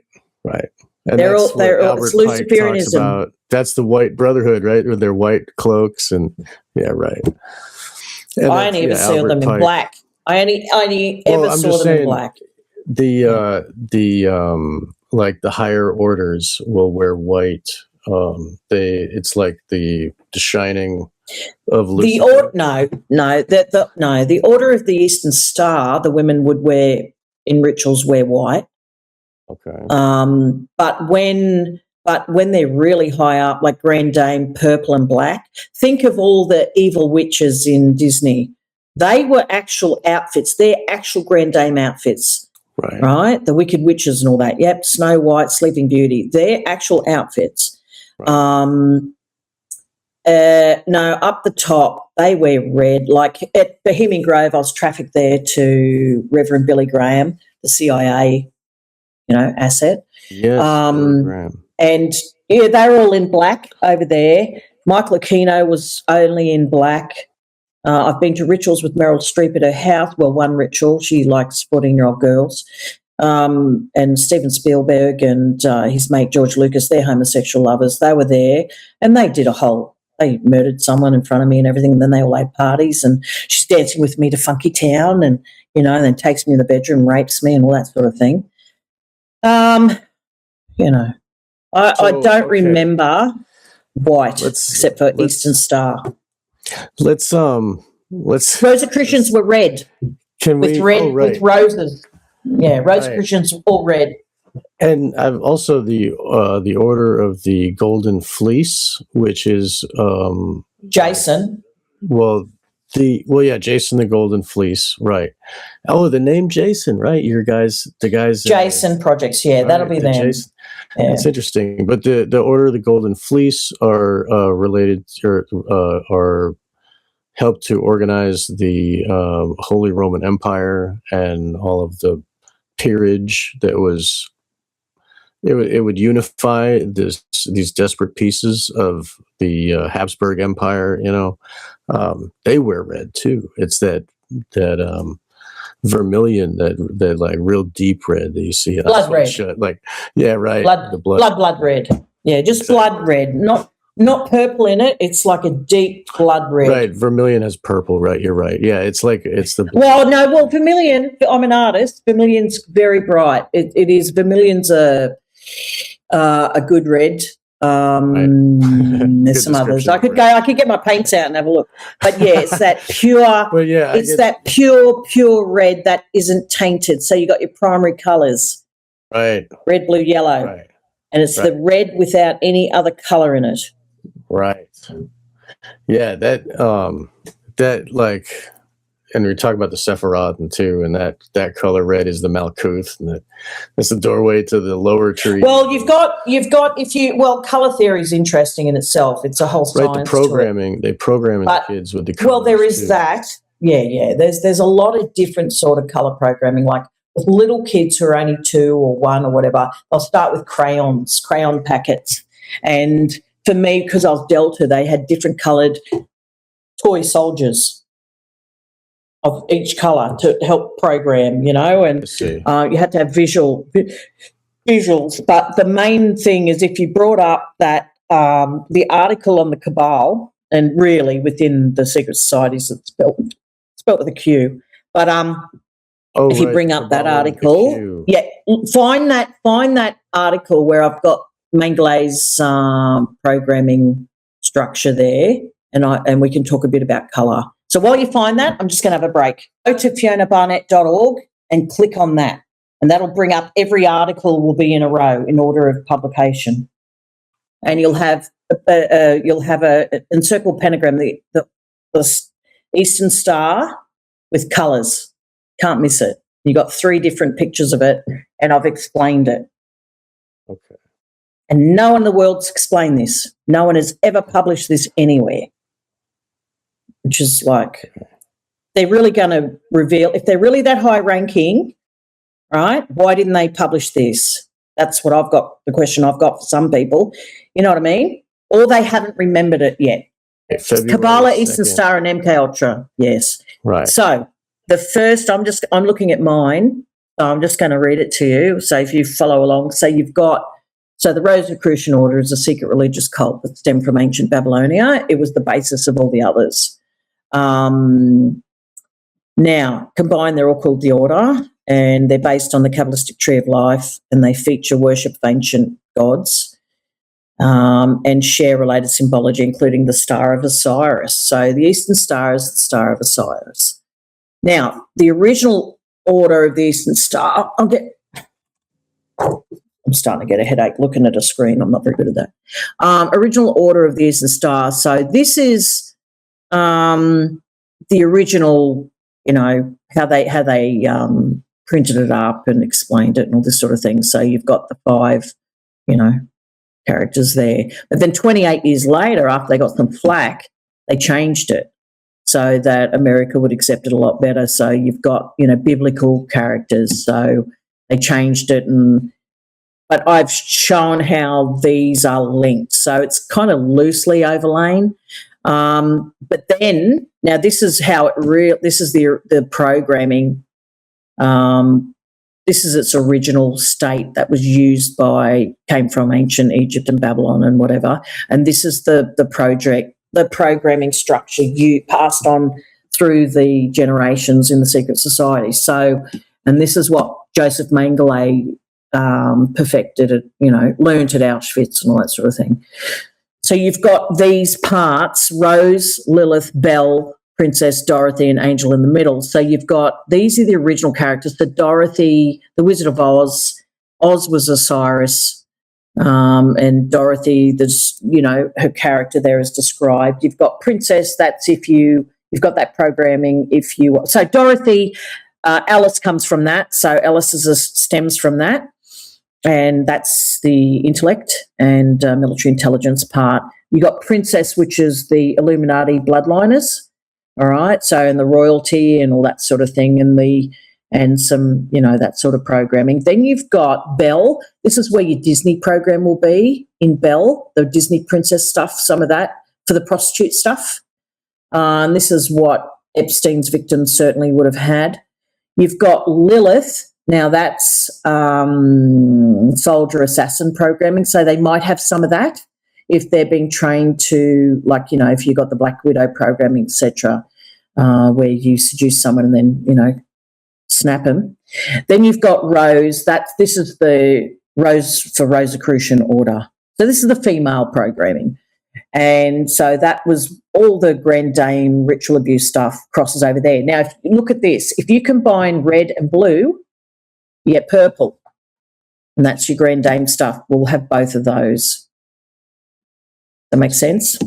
Yes. That's just your fundamental, very basic overlay of this stuff. And then if you scroll down, you'll see Fritz Springmeier wrote about this. He was genuine. Right. That's why they said that, what's that? So-called terrorist who actually had died of cancer many decades before that they reckon they retrieved. And he had this book in his library, and they tried to make out you're a terrorist threat if you got this.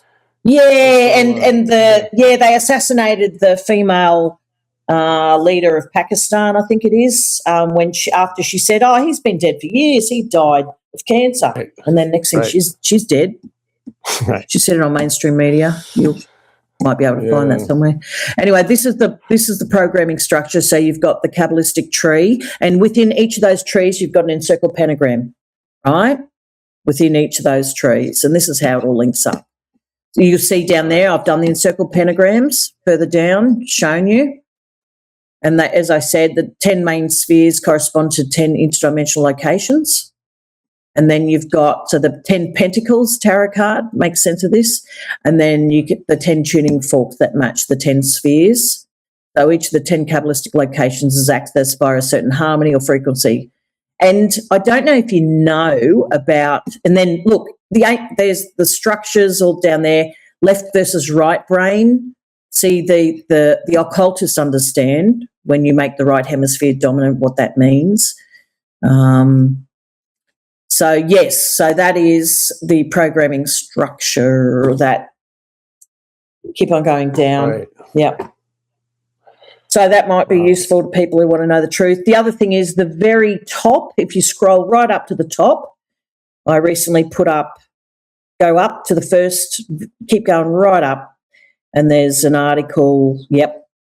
So that's the book that I was working on. The reason why I came public was I don't know if I'm going to be able to finish, before I drop dead or of exhaustion or I'm taken out or whatever. But this, if you scroll down, let people see the writing underneath it. This, I've given a very basic overlay, just a basic description of the fundamentals of what I was talking about left versus right hemisphere. And to heal, you must retrieve the information and bring it through the hippocampus and allow the left brain, which contextualizes things, to time, date, place, stamp it, and then you'll be able to talk about it. Otherwise, you're not going to be able to remember, talk about it. It'll just come up as these memories come up in survivors as flashbacks. That's just because information during trauma, when the left hemisphere is suppressed by the amygdala, and the right hemisphere is brought forward, so the amygdala fear response, terror, then information about what's happening during that trauma event passes straight into the right hemisphere undigested like food particles. And, and they can sit there for decades. And until you bring that information forward, just by talking about it, you can trigger it, triggers are treasures. Don't listen to Dan Siegel saying, you've got to stay within the window of tolerance. Oh, fuck off. No. So everything they teach you is to keep you in a state of dissociation, really. And then you read the book that one of his clients recently published. I've just got 5 parts and small system and no one's got a role. That's all rubbish. Yeah, righto. That's okay for naturally forming DID. It's not for when the military gets you in a lab and does this. Even if it's natural. Yeah. Even if it's natural, they all have a role to help for some way, some reason. They're helping the victim. CIA propaganda trying to control the narrative. Right. Because my book, I stopped counting. First at 1 million downloads, and then I estimated between me, I had 1 million downloads on my site, and then everybody else, I estimated 20 million downloads, when I stopped even bothering asking how many people, how many you got. And then it was translated into other languages. Someone sent me a French copy recently. It was like, cool. I've had such an impact around the world, and it's become an underground classic like Fritz Springmeier's books. So, which is what I wanted. So I gave it out for free. I never sold it.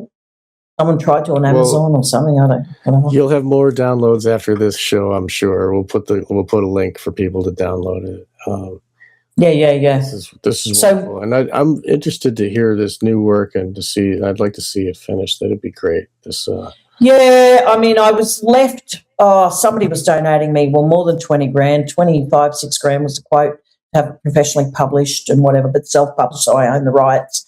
Properly edited and that, and then the husband and daughter stole her money after she died of cancer, and she left it to me.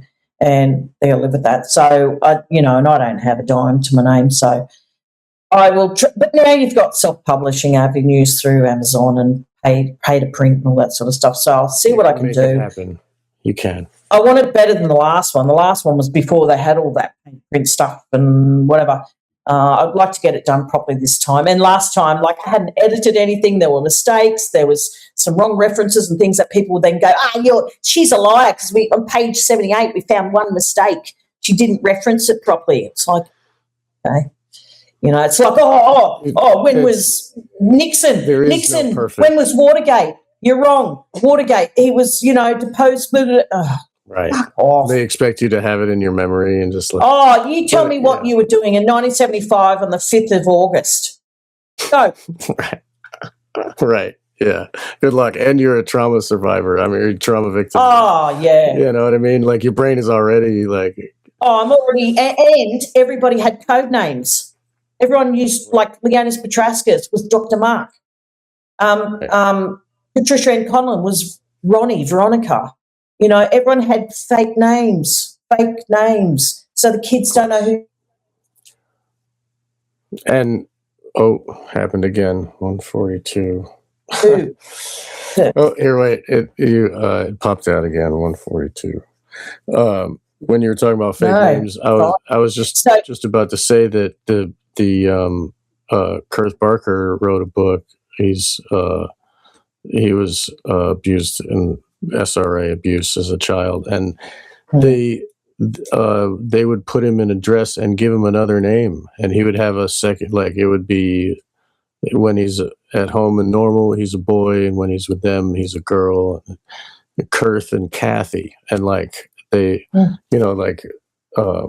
those other names plus. There are other personalities that have other names, So to create a part, they would maybe drown you, and then you go through a rebirth and you're reborn, and they dress you up in an outfit and they say, okay, this is your new name, this is what you do. They split you from the other, they dissociate that memory from everyone else, and then they put in a trigger word so they can bring you up and use. So, they created Sasha, probably the most violent, terrifying one in my head. And in real life, to just, kill on command, one of them. But they, it's in the book and I've illustrated it. And it's just Sasha, that. There's what's her name? Beyonce uses. Beyonce had a Sasha Fierce. Yeah, right. McCann. Comes into her and it takes over when she's on stage, and yeah. Okay, so let's so people. Same names. Sorry. Yeah, survivors that walk around with the name like Kitty. Kitty is the beta sex training at the yellow in the bell in the programming thing. They'll have names like any of the Marvel comics. The girls will. The boys, Jason Bourne is about the Jason Delta soldiers. They really are real life Jason Bournes. But they've got all the males. Batman, Superman, a lot of Tolkien, C.S. Lewis were used in my programming. Tolkien's a lot for the boys. Lion the Witch of the Wardrobe, definitely the Ice Queen and all that stuff was used. And the castles and all the princesses from Disney. Alice in Wonderland was a main core program, as was Wizard of Oz was the core, and Fantasia. A lot of programming was done at Disney World or reinforced, or they built sets. They reproduced Wizard of Oz and other sets at ABC Studio Sydney, and they'd do things like. I was also trafficked for movies, child porn. They filmed Kitty snuff porn Christmas special on a set of the most popular children's show in Australia called Play School. And the host, he worked for MI6. He was English. He raped me age 3 on my grandmother's table in front of Antony Kidman and Wendy Louise Walker, and it's part of the beginning of the programming, the trauma. So every time I saw this arsehole on TV, it reinforces the programming. Every time you see a Disney movie, it reinforces the programming. Every time you hear a song that they've used, reinforces the programming. That's it. Just keeps it going. And the movie puts you in an alpha state, because a television, and that places you in an alpha state, which is prepared for suggestion. Right. It's a relaxed state where you're open to suggestion, the beginnings, and then So they know they're activating people like you out in the world with these trigger words and stuff like. Was it Bryce Taylor wrote about how she would give terms to Neil Diamond. The guy's name is Diamond, right? Give terms to Neil Diamond in like a sex tryst or whatever. And same thing with Barbra Streisand. She would tell her things, and then Barbra Streisand or Neil Diamond would go sing a song that would become popular, and they'd put it on the radio. Frank Sinatra, right? Yeah, Frank Sinatra beat the shit out of her. Nancy used to, right? Nancy Sinatra, These Boots Made for Walking, played at Waco, Texas, and then the Delta Force came in and killed everyone. And wow, that was all us, that sort of thing. That was us, man. So the order. So let's get into like Yeah, go for it. I would love to have you back. We can get more into each one of these things later if you'd like. Anytime. You're welcome. Anytime. I'll come back. This is great. Wonderful. That's great. So I have had like a certain fascination with Stanley Kubrick. I'm a photographer. And I've been like watching and absorbing the images for years. And I put a lot of like, I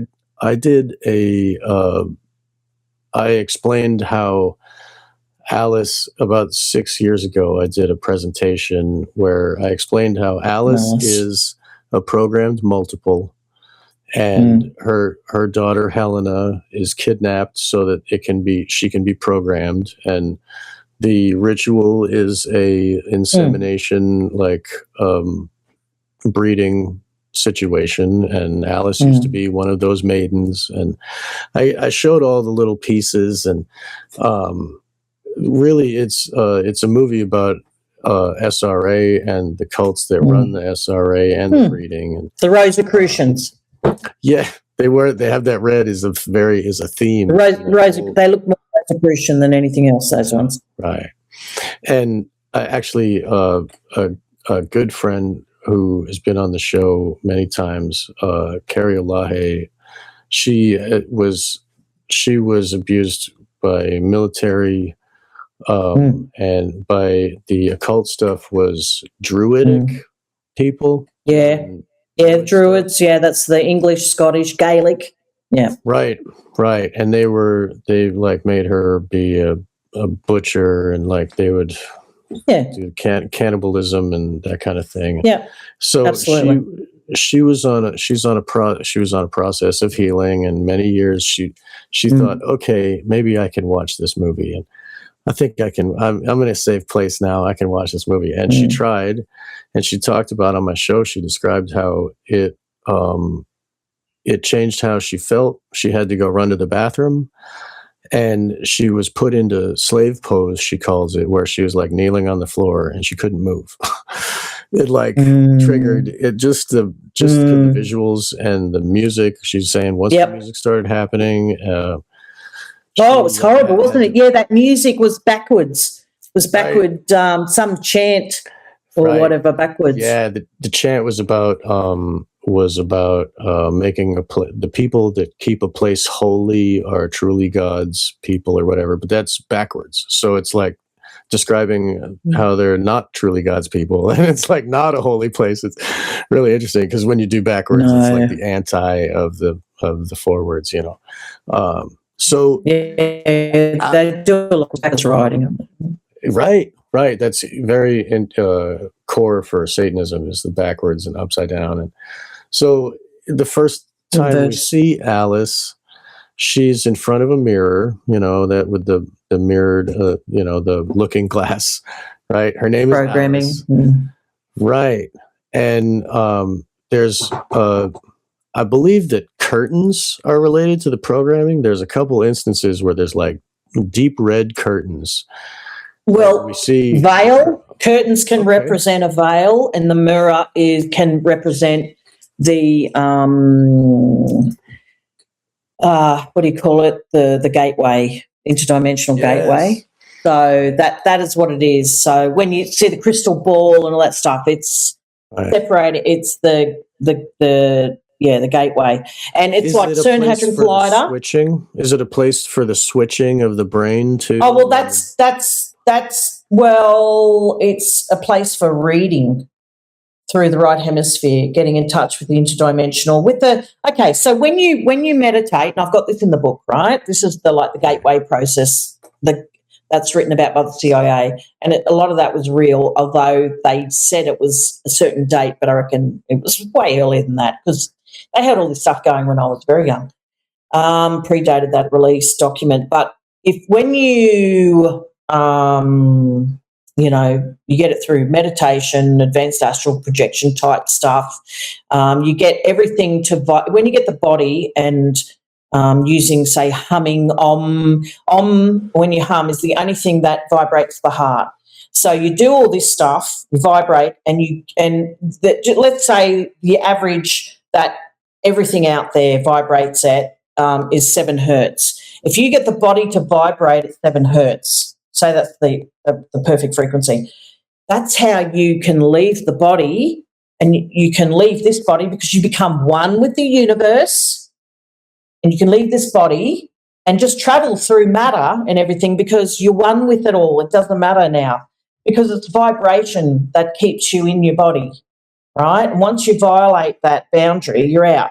So it's the same as CERN Hadron Collider. What's the name of the project, the head project at CERN? Alice.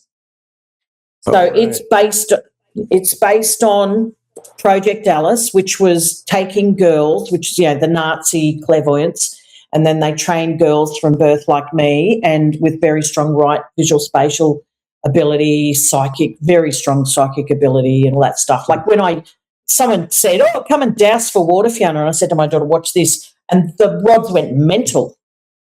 Because it's all to do with electromagnetism and all that sort of thing.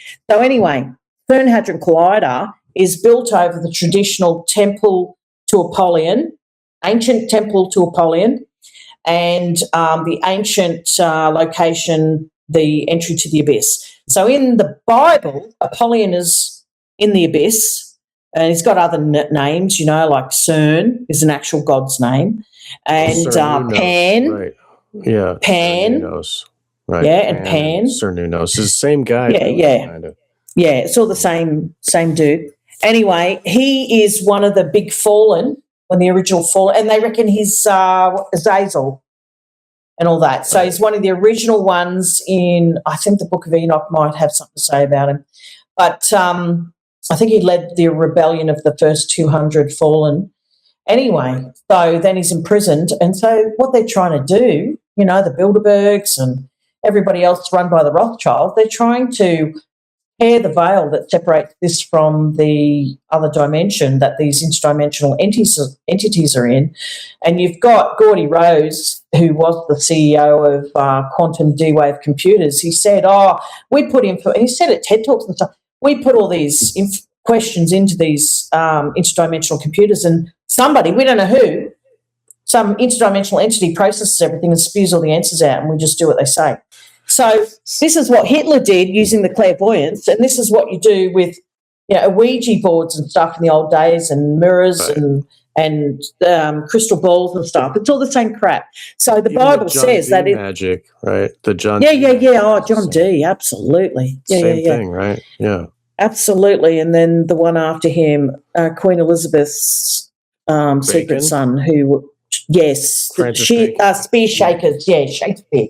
He was he changed the language, and he was Shakespeare because he was in charge of the Spear Shakers group, all that. Right. Yeah, he was a Rosicrucian. Helen with the Nike, and that, I guess Helen was his his muse or whatever. And yeah. She held a spear, and when the sun was hitting it, it looked like it was shaking. Spear Shakers. That's why there's Spear Shakers Society. Right. So, and they were the first Hollywood programming. I mean, using Shakespeare, Rosicrucian, Freemason, Shakespeare crap. Right. And then it became and then it was also Mozart. Mozart was all Freemason symbology and that. I can't listen to Mozart anymore since I was deprogrammed.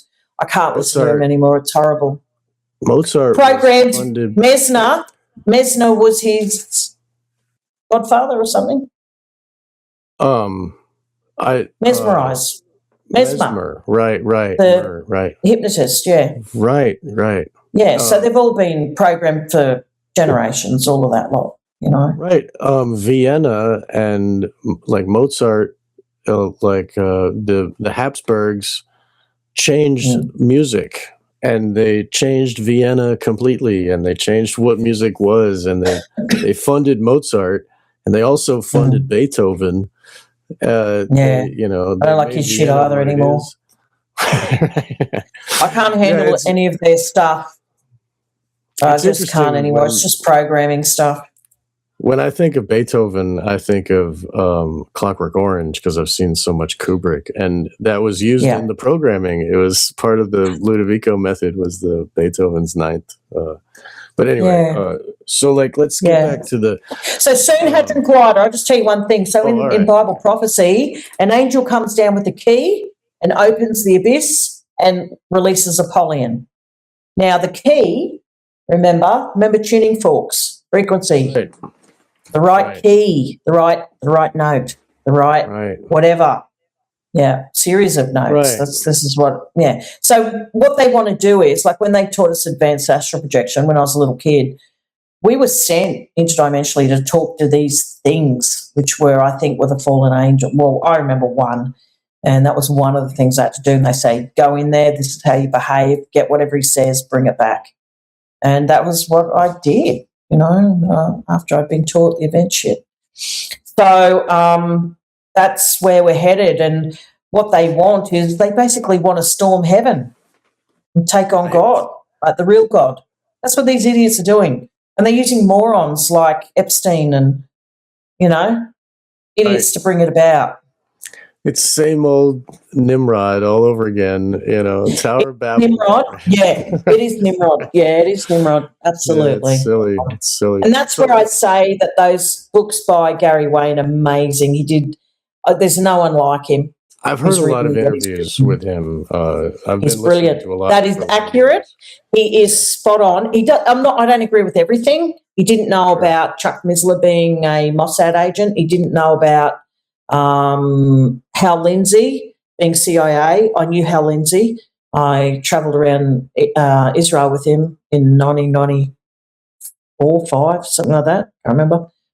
4.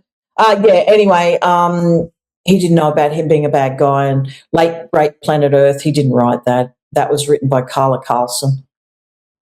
Tex Mars wrote that. And before the internet, I used to get Tex Mars letters and exposed it all. And I used to get all the old pamphlets, conspiracy pamphlets in the old days in the 80s and 90s. I grew up with Dan Deo's books and Cosmic Conspiracy and all that shit. And that was all right, Right. Well, my mum had all that stuff. You just want to take in all the information. You want to learn it all when you're trying to deprogram. The Day the Dollar Dies, that was in the 70s, about the coming barcode that's on everything now, long before it was here. All that stuff, I used to look, when you're raised in this stuff and whatever, you have a sense of what you're looking for, You know what to look for. It's like when you get a new car, new brand of car. You've never had that car before. Suddenly you see that brand all over the roads. Like that. You're attuned to what you're after. Right. But go on, yeah. So I wanted to get more into the Nicole Kidman. So I believe Nicole Kidman was playing a programmed multiple. And then when I go and learn, and I learned about what you had to teach and about her father, I'm thinking, well, if he's programming children for a job, he's probably going to be programming his own daughter for fun at the same time, at least. Absolutely. So, she's a victim like I was. Well, I remember I grew up around her because of Kidman, and we would go to certain meetings. So my clearest memories of her, and she was just a bitch. She wasn't a very nice person. There was a sense of camaraderie between victims usually, and not her, because she acted like she was better than everybody. And then no one was happy in her family when I got the Grand Dameship. When you became Grand Dame, not her. Yeah. And there was another one who went on to, I can't remember her name now, but she's another Ranger who, that's no disparity towards Rangers, but anyway, I'm talking terribly about these. But that's what we call them in Australia if you don't like someone. Right. They got red hair. But it's it's hairist.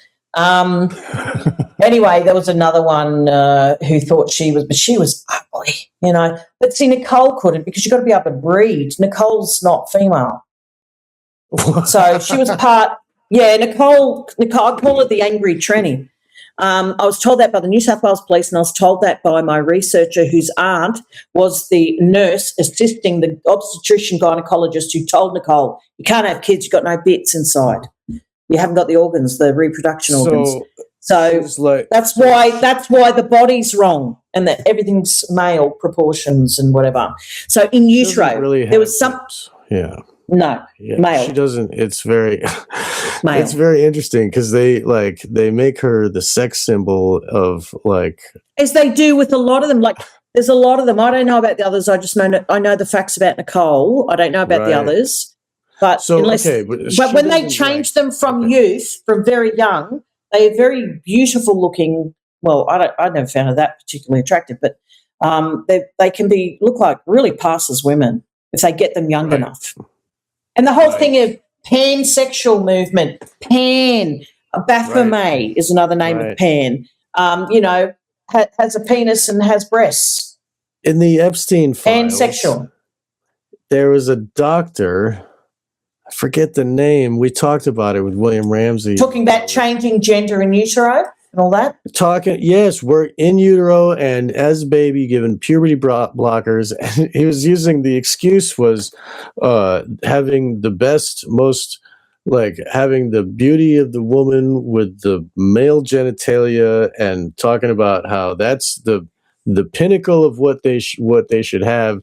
And the reason he was using that in the email, he was using as an example that tranny chicks with dicks, in quotes, gets the most traffic on fucking absolutely porn shit. Therefore, we got to do that with all of society, right? Psychos. So the whole Luciferian agenda of the left, which is the Nazis and then the communists, is to basically transgress what God said in the biblical law and said.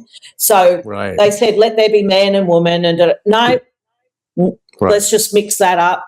Don't kill. Well, let's kill everyone and abort one. Let's abort all these babies and whatever, And they're saying, populate the earth, all this sort of thing. No, let's make everyone sterile, and then we'll have these clinics, which are essentially Nephilim cloning clinics, and you can have IVF babies, which don't have a human soul. Right. Sorry, they don't. Beauty into evil, like ugly good. Sun. Ugly is beautiful. Sun. Beautiful is ugly. Control the art world. Right. Ugly shit like Abramovich shit is art suddenly. Not beautiful stuff that we all know what pretty art is. No, that won't get in. You're not allowed to do anything pretty anymore. And I was at art that's college, why they give us a tranny. That's why they give us a tranny as the most beautiful woman in this sex movie. Yeah. So, okay. They just they're changing. They're not leaving it up to people to decide. They're brainwashing everybody at university and school. And then you're discriminatory or you're homo. Right. Here it happened again, 205. Phobic or whatever. If you know. Yes. So this is their agenda. This is their set agenda. Right. It's Luciferian. They hate God. They hate God's people. They're just going to cause all trouble, rifts between all the different minority groups around the world and make everyone fight and kill each other. And then they bring in this synthesis, which is, we've got the answer, the New World Order, and here's your Messiah. They're going to decide, and the Messiah's going to be some evil fucker. Maybe it might be Apollyon. It might be resurrected Nimrod, which they remember in the Epstein files. Remember, it's not even the Epstein files. It was Hillary Clinton under a pseudonym asking for all the information on when they found the tomb in the Middle East of Osiris or Nimrod. Okay. Nimrod, Osiris, whatever. So, all this sort of thing, it's all there if people really want to know about it. Right. This is what they want to do, resurrect it, get the DNA from, the old sarcophagus that's why the Egyptians mummified everybody so you could get some decent, and the organs separate and that. So this is all a repeat of the technology they had pre-flood. It's the same shit. Right. They want to return us to the age of Aquarius, the golden age, and all this sort of thing. Right. But then their golden age was under Kronos and Saturn and like some weird. Oh, you popped out again here. Oh, there you are. Got me back? Hello. So I was saying everything I was called crazy for, 10 to 13, 14 years ago when I was high profile, I did try and write a book and have it published in 1994, 5 when I came back from England. Before I went away, because then the Wood Royal Commission hit and I came back and everyone's talking about Satanism and everything. Well, yes, that's right. All that broke out after I submitted my book to Albatross Books in Australia, which was a Christian publishing house, and they said, "Oh, we believe your story, but we can't make the public believe it." After they held on it for 9 months, just make these changes. You're such a good writer, that, and blah, blah. And they published the Bible, and I thought, well, how does that work? How do you make people believe that and not my book? Anyway, then there was a scandal called the Demodeko scandal, and it, made them chicken. And then Thomas Nelson Christian Publishing House in America, I was told they had, or was it England? I spoke to them. One of their subsidiaries might be the English group. They had arguments in the boardroom over whether to publish a book called Fruitless Deeds of Darkness. That's the first one I wrote in the early 90s. And, I just couldn't get it out there. And then the internet and whatever allowed me to sort of get out there a bit more. What was I saying to that? What was I saying beforehand, leading up to that? We were talking about Nicole. Yes, Kidman. Yeah. Right. So basically, there was Kubrick might have been able to hear your story before the movie happened. Do you think that he was wise to Nicole being one of these people? I think. No, not my story. Probably their story, and knew all about it. So maybe he knew. Probably had contacts. Without your input, it's the same. He might have known. Yeah, right. It's the same story, man. Same story. I imagine. It seems like he would pick her because she is what he's depicting in the film. And isn't Tom Cruise a Knight of Malta or something? He's in one of the other secret societies. Look up that. I know the Scientology thing, but that's a CIA cutout. They were involved in the Chelmsford. Scientology are just a CIA cutout, like I said in my book. Oh, right. Okay, right. They're just CIA. So, the CIA took over all existing cults and created new ones. Right. Okay. Just kind of like the Jesuits were doing way back when. So, okay. So, I know that Tom was very worried about when Stanley had Nicole separated from him. Tom didn't want Stanley to be interacting with Nicole. Influential and finding out something he didn't want to find out. Right. And I think that maybe, I assume it's because he didn't want Kubrick to trigger her because, it's a movie about what's going on, would have been really triggering as hell, on the set. Exactly. Yeah. And there were stories. I remember years ago on 2011, one of the really out there, the first website, that social media sites before what we got now. And it's where you got everything. It's when there was free-flowing info and whatever. And someone came on and they were the ambulance officer who attended something that Nicole was at, and she'd flatlined in a ritual. And he came out and said it all, and it was for real. And it was real or whatever. I don't know how long.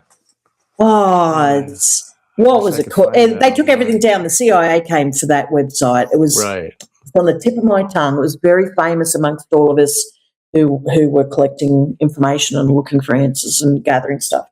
Very famous. Was it torrent site? Yeah, it was just a site you could go on, and that's where I first published my stuff on this site. All right. So you're talking about Kubrick. Well, I think he was murdered, and then the cult re-edited the movie. It's obvious that happened. Right. And I think that's what happened to Virginia Giuffre's book. I think they were all in on it. I don't trust any of them, the lawyers, the publishing companies, all this sort of stuff. I think they bumped her off and then changed her book and edited the names out of it. That whole bus accident, she was way too a few days before. Right. Yeah, she was really messed up. Like they really worked her over. I personally, I don't think that the film was edited, at least for time, because the film it syncs with itself in 1 hour intervals.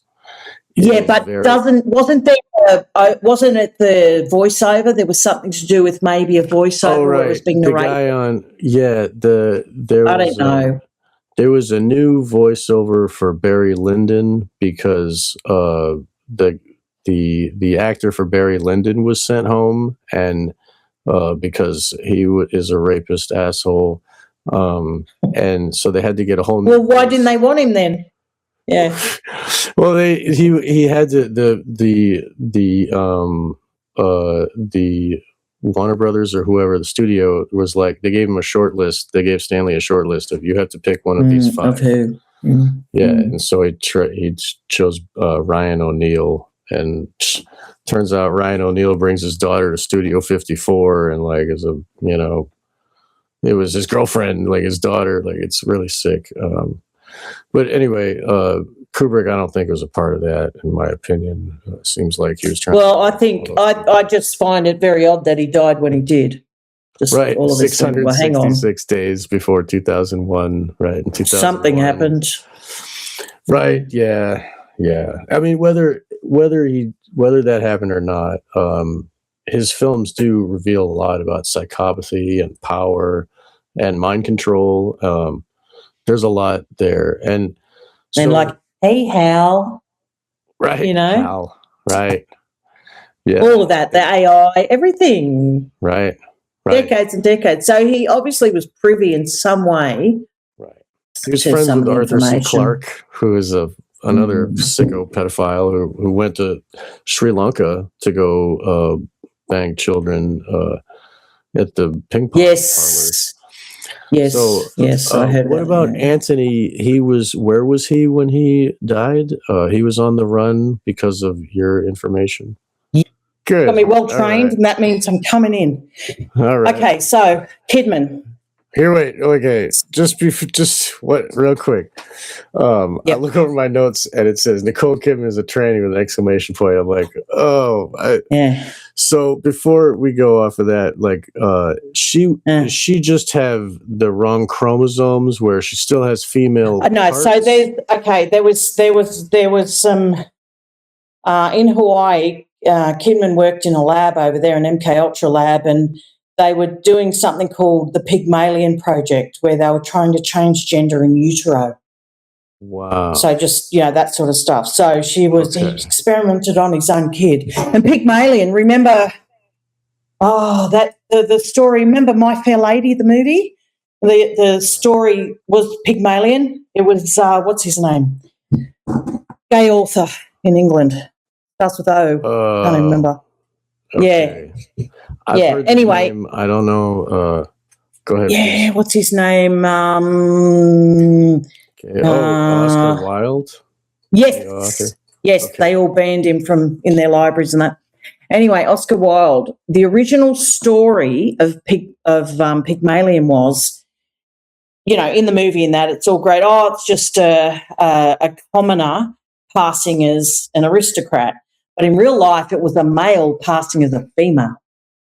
Wow. That was the original story. Sorry. Wow. And the publisher said, you've got to change that. So that's how the Pygmalion Project got its name.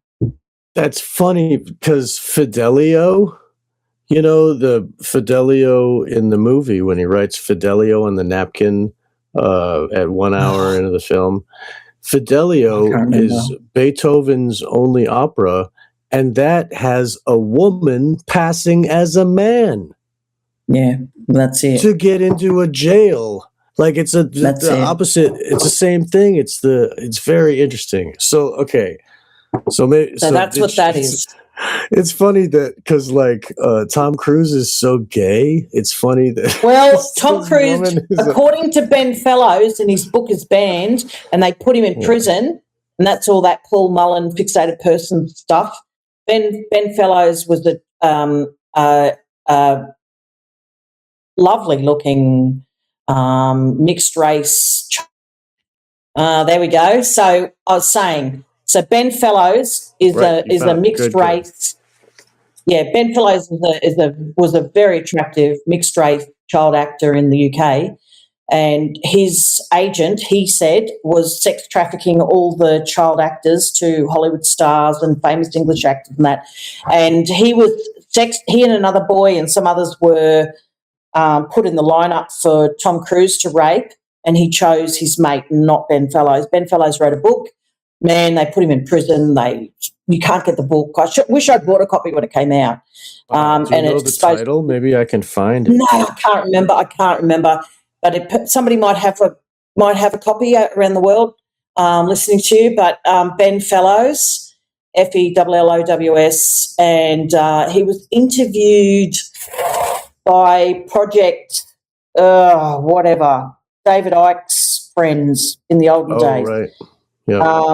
Camelot, Project Camelot. I think he's interviewed there. He was silenced big time, put in prison. He got off all charges. In the end, he proved that it was, but that's Tom Cruise's power. Piece of shit. He's also to do with the Jesuits. Tom Cruise is to do with the Jesuits. They're all homosexual pedophiles. And the original base material Dream Story that had the people in the robes, or there were two Jesuit priests in the costume shop raping the young girl. It was Jesuits in that. So, but in this one, he's changed it up to. It's kind of amalgamation of the order, in any way, and I'm sure. So, okay, so Nicole Kidman. So basically, Antony Kidman, the Kidmans were the biggest landowners in Australia some generations back. Okay. Nicole couldn't sing, dance, or act, and she got where she did because of Antony Kidman. And was just like wooden, just shocking. Anyway, all these good actors were bypassed, for her. Anyway, so Antony Kidman was an MK Ultra doctor of psychology, was trained by Martin Orne. He was a biochemist. There's publications out there funded by the military. He spent time in I think St. Elizabeth's Hospital and all these MK Ultra locations in America and Hawaii. And basically they're multi-generational Luciferians. And what happened was when I was, my career was destroyed and everything, I thought he's still registered. So I put in the notification against him to the the New South Wales Health Board. It was like the APRA, HCCC Psychology Board of New South Wales. Anyway, they acted on it very quickly. I wasn't the first to report, but I was probably the strongest. And I think the feds went, well, this one's going to stick to this. And I remembered the most, and because he'd used hypnosis on people. People had scattered memories. They were drugged, and it, like I said, it's that right brain thing, and it becomes an implicit memory and people can't remember.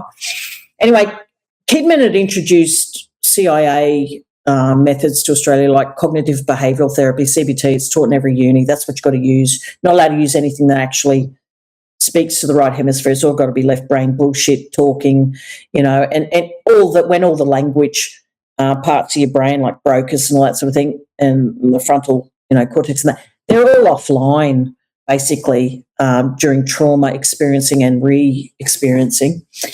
So he was big on that. He had a lot to do with Carl Rogers. That's what they based CBT on. And Martin Seligman, who wrote all the how to torture people in Guantanamo Bay. That's him. He's got a dirty, filthy, and Seligman did the original, a lot of the original state-dependent memory research, but so did Jolyon West. He electrocuted little children aged 3 on grids, I think at Harvard Uni. There's a reference to one article in the book. This is the stuff they've suppressed, and Americans could go into the libraries and find it. It's there, at Princeton and Harvard, and all these universities, I would have, if I lived over there, found it all by now. Stanford, especially, and all that lot.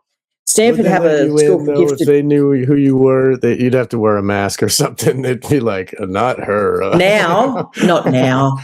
Well, at Sydney Uni, they've taken from the library all the documents with Kidman's name in it, Leonis Petrascus, all my perpetrators who were all there at the same time and studied together. And they're all in maybe sometimes different courses, but they're all there. They're all from that uni mainly. That was the head of the snake in Australia. So you make the complaint, and then what happens to make him be convinced that he has to be on the run? What falls? Well, probably because it was me, and I was so high ranking. People don't realise who I am. I am the Project Alice. I was the most successful, one of the first Alices, in the modern warfare world.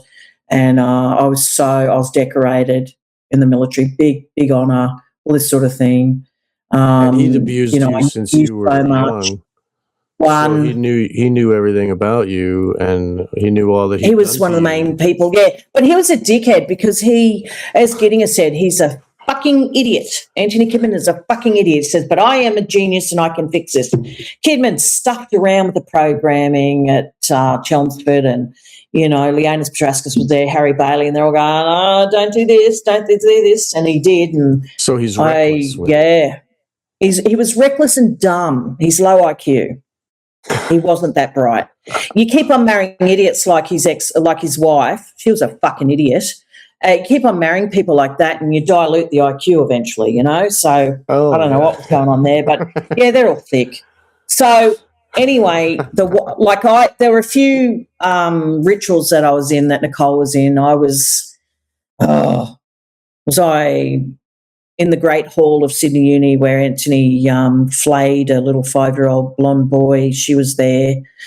There was the time this one I reported to the police. I left out anything too sensational. I did vanilla abuse, and I reported the one where he and Shakespearean top actor in Australia, John Bell, raped me and abused me, and they had homosexual sex, because they're all gay, these people. All the women, all the men, they're all gay, but then they get together just to breed, And and then they tried, they did this ritual stuff and weird chanting stuff and drowned me in the pool nearly and all this stuff. And then I woke up, the next day, and Antony Kidman was beating me up in front of Nicole. She was 17 at the time. And he was beating me up. She hated me. She enjoyed it. And then, like I said, she was an angry tranny. She was a bitch to me. Then there was a ritual. When they drowned you, did they put blood in the water before they drowned you in it? I can't speak to that. I just remember. Okay. Just ask. Yeah, Belle put a mask on and was dancing like a monkey type thing, and wow. Kidman had me, and behind and all that stuff. It's in my book, I think. I'm pretty sure it is. Oh, it's in my Candy Girl documentary. If you go to Fiona Barnett, whatever. It's the number 2, part 2. Part 2. James Workhard is the person who originally put it up in America. The name is, for some reason, it's under a name, James Workhard. It's 2015, I think it was put up. We shot it. Did we shoot it the winter before? The year before, or something like that. I can't remember. Anyway, and then there was another ritual I remember quite clearly, was at the Freemason Lodge near Kidman's house on the north side of the harbour, near Lavender Bay, and where was he? He was one of those suburbs right next door to that. Anyway, there was a old Freemason lodge there, and that's where the Order of the Eastern Star stuff happened. And Nicole was there. We were dressed in white. The mother was there, and there was dead. They sacrificed a baby, and when they had all these flowers and shit, and doing this motion and going left, going anti-clockwise in a circle, and doing stuff. Anyway, so yeah, and that was teenage years. Can't even remember how old I was, but it was a teen, sort of. So she was a teenage too, and she was about the same age as you. Is it? No, she's a couple of years older than me. Nicole was. Okay. So he and- knew you very well, and then you came. Oh, and very. You were telling vanilla stuff, but it was involving rape. Two things. One when I was 3 and I could remember some stuff, and then one at actually the bit where John Bell and that got me. Bruce Spencer met me at the door. He's one of my perpetrators, and I'd been dropped off by Leonis Petrascus, I think, and they said, I answered the door, Star Child's here, you know, and it was a party. Everyone's taking cocaine. There's famous Australian actors. They were all in the Shakespearean production. It was the closing party that they have, post-production celebration, you know, it's all over. The run on the stage. I can't remember what it's called. But anyway, people there, you know. Or something. The rap party. Right. And there was lots of just very famous Australian actors there. Judy someone. And then that guy. Anyway, there was a whole bunch of actors there. But you can see the cast list. I think it's in my book. Everyone's there smoking, like sniffing cocaine on this. Some people on this glass coffee table thing, top, whatever, off the coffee table. Anyway, that was there at the Kidman's house. And then the stuff happened in that room, and then after everyone had gone, I was kept there, and then in the pool at the back. And that was the eve of my birthday, my 15th birthday. It happened. It was horrific. But like I say, the reason I can talk about this stuff is I've done a lot of therapy, and I've stripped the emotion from. So you'll remember stuff, but it won't be emotional. I get emotional about certain things, you know, innocent people being killed, kids, you know, kids in the cages under Holsworthy. So I reported Kidman to the Psychology Board of New South Wales, or whatever you want to call them, the registration group, and they sent it to the cops. So I wasn't the first one to report it. And they acted on it very quickly. And then straight away I heard from Jonica Bray, who's a journalist back then for Women's Day. She did Sarah Monahan's story, and she knew Sarah Monahan had done this. And that's why Sarah believed me straight away, the child actor who's just interviewed me. Jonica and her husband, who was now, she works for the Daily Mail. Anyway, you can ask her. She Sydney on the day shoot interviewed me. I gave her all my stuff, all my photos and that, and she said, oh, wow, yeah, this is believable and whatever. She had heard, so there was in Nicole Kidman's security team, she became a paparazzi, and then he told Jonica Bray and all the journalists, there's a victim speaking, Fiona, and she doesn't want any money. She's not asking for pay for her story. So all those trolls out there on TikTok saying, oh, come in for the money and everything, fuck off, I've never asked for money, and I've, you know, never monetized anything. Anyway, so they interviewed me, and I just thought it detract from the authenticity and my integrity and the strength of my story, and you know, you can see it from the altruism of my motive and all that. So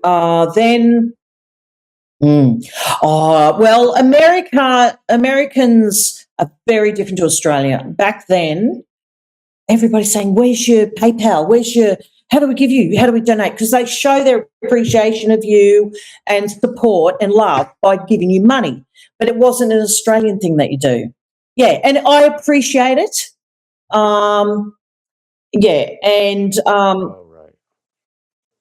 You understand when people. It's beautiful. No, donations and stuff, and in America, you don't have the welfare system we have, the social welfare system. Here, there's no other way of. We've got an alternative if you're down and out. It's called, you know, social welfare, Centrelink.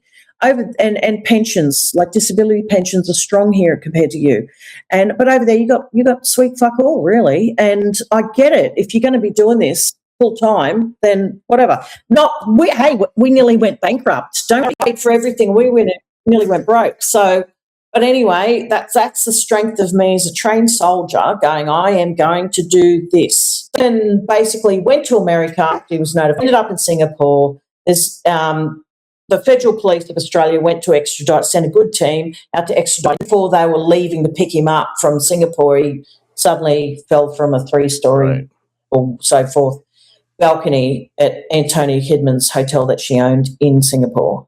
And the law there is different. No one's allowed to go and subpoena or see under freedom of information the coroner's report like you can here. So it's quite convenient to die in Singapore if you want to hide the cause of death. And so this security team who told the journalists, who told Jonica Bray, who told me that, and Sarah Monahan, that Kidman was placed immediately on suicide watch upon receiving my notification. And I've put my notification up on X. You can see the original notification. Then I get a letter from them saying, as you know, he's died mid-investigation, case closed. Very convenient. So, yeah, and then the same security guard turned paparazzi was told by Nicole Kidman's security team, Nicole is taking a Scientology approach to managing Fiona Barnett. Well, she hired, Dylan Howard was going to put in the Inquirer a big story, and she threatened him because in America you own your own image. No image of Nicole, no story about her father, Antony Kidman, dying under suspicious circumstances following a notification about raping and torturing children. Yeah. So she kept it out of Woman's Day even. Woman's Day were the only magazine in Sydney that wasn't owned by the Kidman dynasty, as in she buys them out. She owns everything in Sydney, the art world, everything. She's the biggest benefactor of the art world, which is centred at New South Wales Art Gallery. They love her there. In the movie Eyes Wide Shut, she talks to the guy, to the Xandor Zavos, and she says, I used to own an art gallery, but it went broke. And he's like, oh, that's a shame. I got friends in the art business. And like, they're talking about, so I'm sure that. Well, art is used to launder money and all that stuff. I was just going to say, yes, laundering money, yes. And take some really shit artist and say their work is worth $100,000 a piece. Right. That's what they can do. Hunter Biden, just manufacture it. Yeah, right. Yeah, George W. Bush is an artist now. Yeah, but anyway, they said she was taking that approach to managing me, and so her security team nearly ran us off the road. They were tailgating us and nearly, caused an accident. Physically tried to hurt you. Yeah. Well, Jonica Bray, they knew the journalist was in the car. They would have if she hadn't have been in the car with me. Wow. And we went down the beach to do a photo shoot, and her Nicole Kidman's hired security, ex-military, just tailgated us the whole way. Yeah, and she went up. Jonica went up and spoke to him, and he says, "I'm just doing my job," and admitted Nicole had hired him. Jesus, that's what they said at Nuremberg. They're just doing their job. Yeah. So that's how. Scientology approach to managing me. Well, yes, she's harassed me ever since. Hired trolls online. When you see trolls online, we see 100 of them with, each got 7 identities and whatever, and they've just joined up and all this sort of stuff. That's them. And then the CIA, they clearly own a lot of the people out there and to control the narrative, like that Phoenix Enigma, and in England, obviously now becoming obvious, Sean Atwood, he blocked me on YouTube, cancelled our interview, and interviewing the enemy, Kevin Arnett and Phoenix Enigma and Scum. So, and there's a lot of fake victims out there. I'm sorry, but Kathy O'Brien, not good. If you read Bryce Taylor's book, Kathy O'Brien and the CIA, handler, Mark Phillips, abused Bryce Taylor and delayed her book coming out. And then they stole the narrative and put Kathy's book out first. So she's still handled. She's a victim, but she's gone. not come out. Mark is gone now, right? Her handler died. And who's her handler now? I don't know.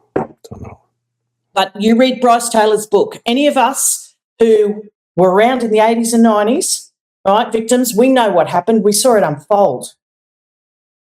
Yeah. Yeah. And then you got these ones. And then Oprah too was part of, Oh. And then you've got these ones like, you know, peddling clairvoyance and shit, using the platform to sell witchcraft. The platform I created in Australia, you got these coming up. There's some genuine ones, but some not genuine. They may have been MK Ultra, haven't done a day of therapy in their lives and have not done, not integrated, and they're using their platform to peddle witchcraft. Yeah, I'm not keen on that. That's wrong. And then all these vulnerable victims looking for answers, desperate. I'll just go and learn how to talk to dead people. And one of my psychologists actually trained, wouldn't tell me who she's doing this training with. And I don't know what happened to her, but she went totally nuts. And then one session, she goes, oh, hang on, wait, hang on. Yes, and I've just heard from your mother. And she says, yes, she agrees with the advice I just gave you. The fuck? Wow, that's really good. That's effective. And she trained with one of these people in Australia who's running these come listen to dead people, get in touch with your angel groups, and all this shit. But if you're listening it's dangerous. If you're listening to a voice of a non-corporeal being, how do you know it's a dead person and not a fucking demon or voices that the schizophrenics are hearing? Right. Exactly. What's the difference? What a good way to control exactly. They're demons, right? Yes, right. Nephilim entities, Right. So that's why I like Gary Wayne's books. He explains it very well, like the Book of Enoch says what they are. Right. Traces their history, explains it. Like they can't be born into flesh. God won't allow that. So they have to be here and influence. Well, they were born. They were the original with Azazel and that, the original fallen, raped all the women, had offspring, and they were called the Nephilim, and they're the demigods. So you got the Rothschilds, a lot of Nephilim bloodline in them now. Once they lost I might call them Anunnaki and all that. But once they lost their Nephilim body, the original like reincarnation. They can possess a body.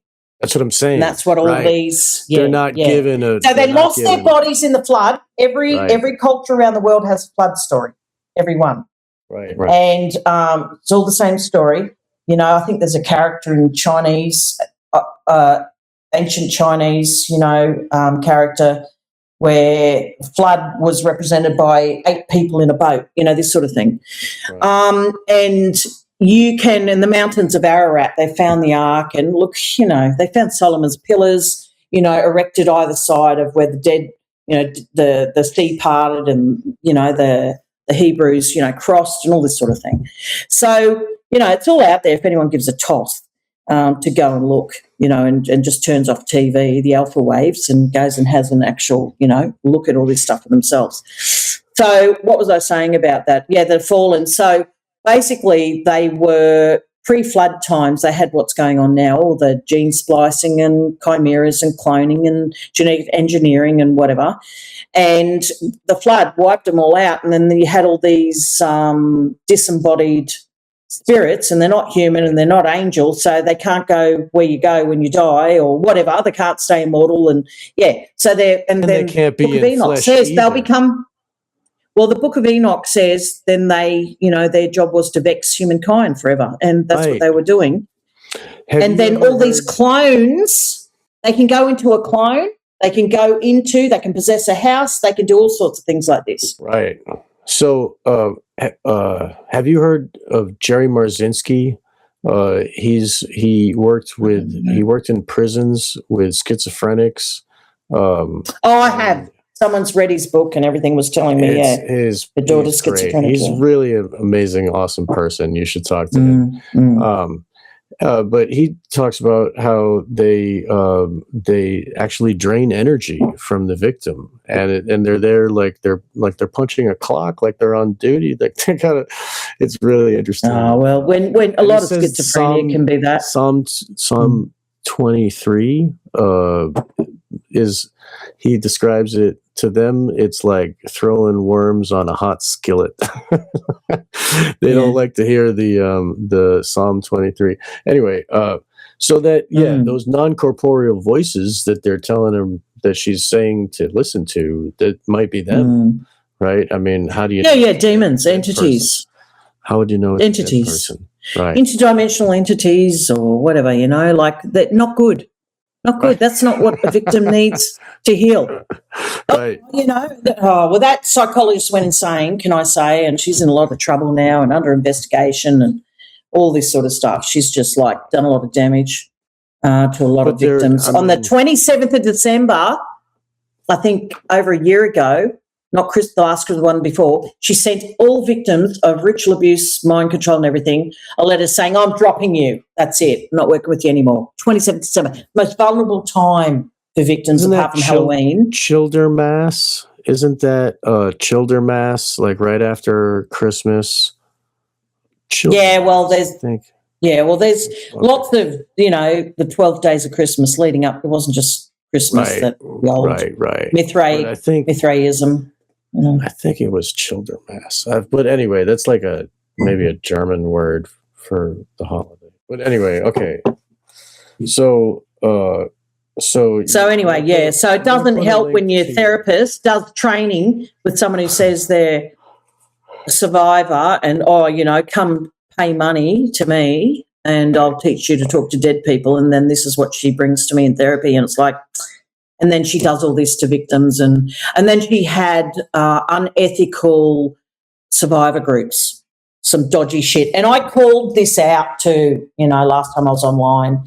I was really angry. They're rounding up these victims, getting all the information, sending them to people who talk to aliens in America and all this stuff. I'm really angry at all of that, thing happening, that whole activity, And there was it's so wrong. There was Teal Swan was convincing people to suicide themselves. Nice. And she was saying that someone mentioned her name to me on Twitter today. She's terrible. And I was all right. Yeah, you convincing them to suicide. Her. How? Right. Because she's saying that it's like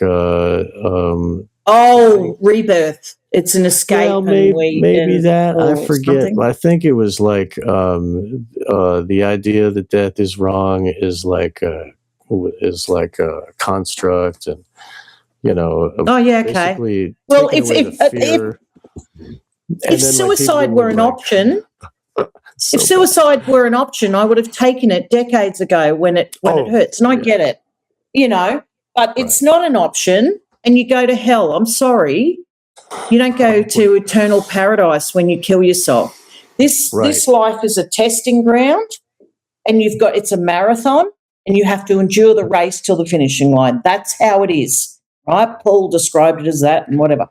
And you don't get to just die and opt out. It's you surrender your will to God.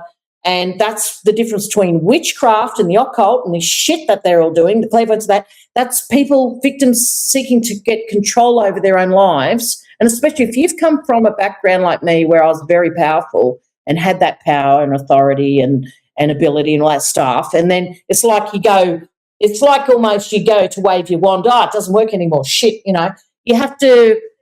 That's witchcraft is trying to exerting your will over yourself and others. Right. Whereas genuine biblical Christianity, not the institutionalized bullshit, the stuff where it's just you and God through Jesus Christ, that is a surrendering of your will. That's the opposite. Witchcraft is taking control and trying to exert your will. Aligning it with the will of God together. Well, you're trusting that He can see everything, like looking over a chess game and knows what's going on, and you just have to. It's trust, and that's what you. It's very hard. It's the opposite of the other guys. The other ones, they're working sorcery because of fear. They want to control, and control is based on fear. Right. So that's so they're working on a totally different vibration. Right. Those are the guys at the Eyes Wide Shut party there with the ritual, The other ritual they were Antony Kidman was filleting a baby and a 5-year-old boy in the Great Hall at Sydney University. Horrific. Attended by everyone. Yeah. So Sydney University is a huge hub. Is a hub. MK Ultra activity and satanic ritual abuse. Horrific. So, okay. Yes, it is extremely horrific.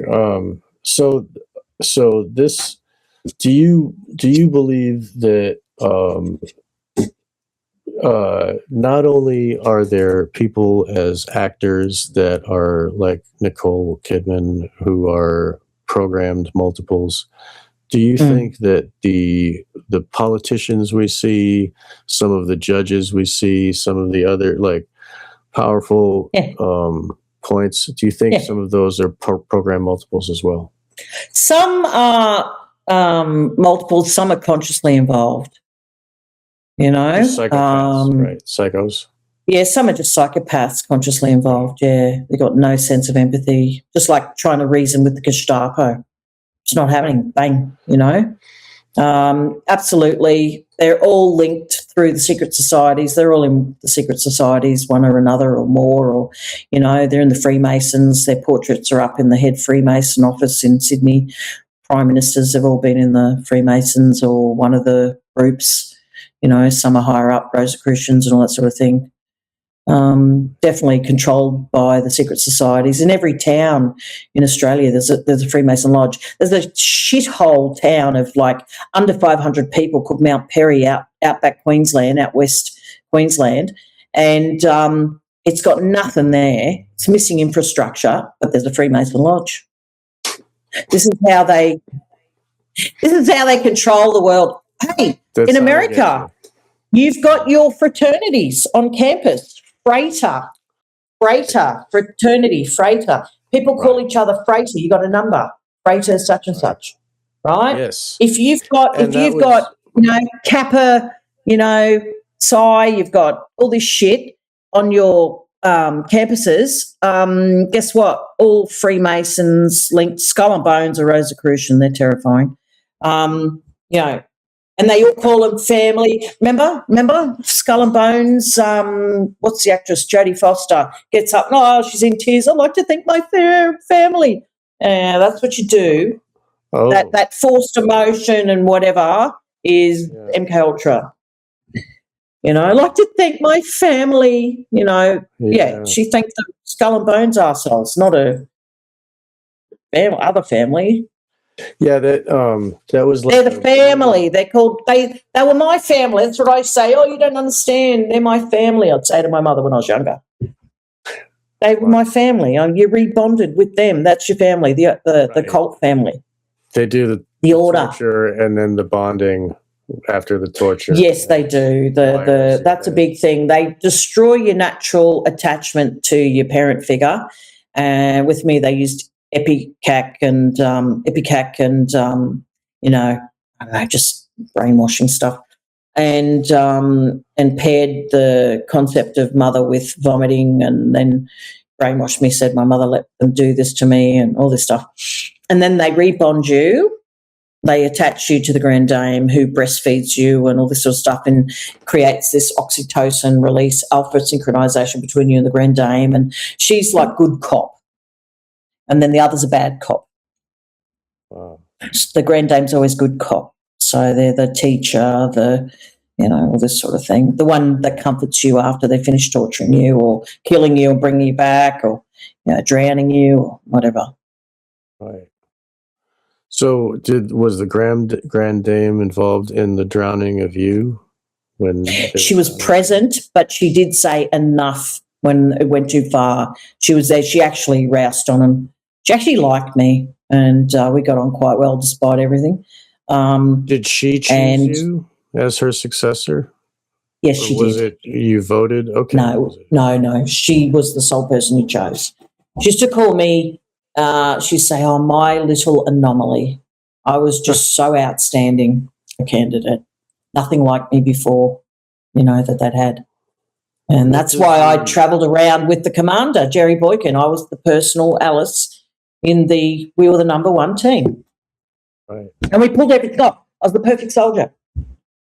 Perfect. So successful.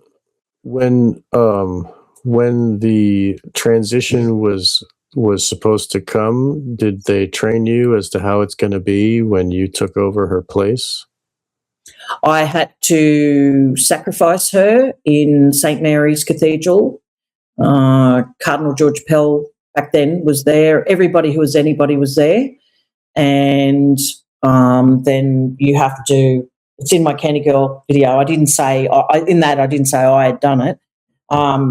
Anyway, I had to open her right up and she just, and I had to draw in her dying breath. And then you inherit like some of her spirit in you. I don't know how to describe it, but it's an interdimensional thing, and there definitely is some of her in you in a way, which comes out when you process it in therapy. And anyway, and then I was 14 and I just dropped as soon as she died, and I wept and wept and wept. It was very traumatic. And they were fine with that. Normally allowed to show a lot of emotion, but they're fine with it because they go, oh, good bond, good bond. Then I'm naked. They put a robe on me and a crown, and I have to walk to creepy-ass music down the middle of that thing with some fucking scepter, and I'm like the queen, and I'm walking down there bawling, crying, and they said, oh, it's good bond, because you've got to have that bond. And they said, oh, that's indicative of a good bond. That was fine. And, that was like I honoured her and, all that shit. And so when I left, they were in the trouble because they didn't have a grand dame anymore. The only way to get a grand dame is to take in the final breath of the last grand dame. That's how you do it. So you have the essence of all the other grand dame's souls trapped in you, and you defected. Well, hers. Yeah, and I defected and fucked them but up. I figured she took the last one before, and then the last one took the other one before that. Yes, that's true. It's like that's it. It's like you like breathed in all of them. There's no way that they would ever have thought that I would defect. Right. There's no way they thought they had me. And that's why Kidman was killed. That's why Michael Aquino died shortly after I released my book and after Cappy failed and he was murdered. And then Aquino died. He was punished and taken. And then straight after, and that's what he was afraid of. And, Victor Chan, he died just shortly after I remembered everything. And my step grandfather was found hanged to death. Just after he drove me out of Sydney by being a complete arsehole when I was there for first year uni. He was punished for that by killing him. Victor Chan died, and then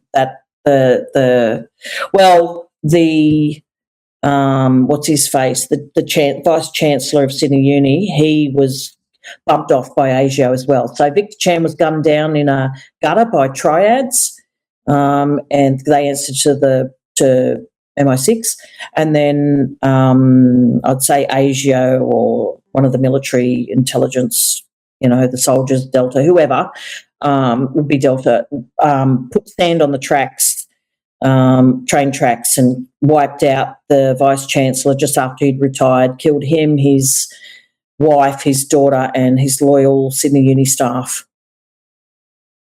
This is the punishment for when someone like me wakes up, defects, and it's all their fault because they treated me like shit, right? Victor Chan, when I was 16, I was in a plane. I was flying a Cessna with kids in it, and I didn't know. And I landed the plane, and kids were all chained up. And I landed this Cessna in one of the Sydney Harbour waterways, and it sunk just enough that the kids drowned. And I could only choose one to save, this Matilda, and she drowned anyway.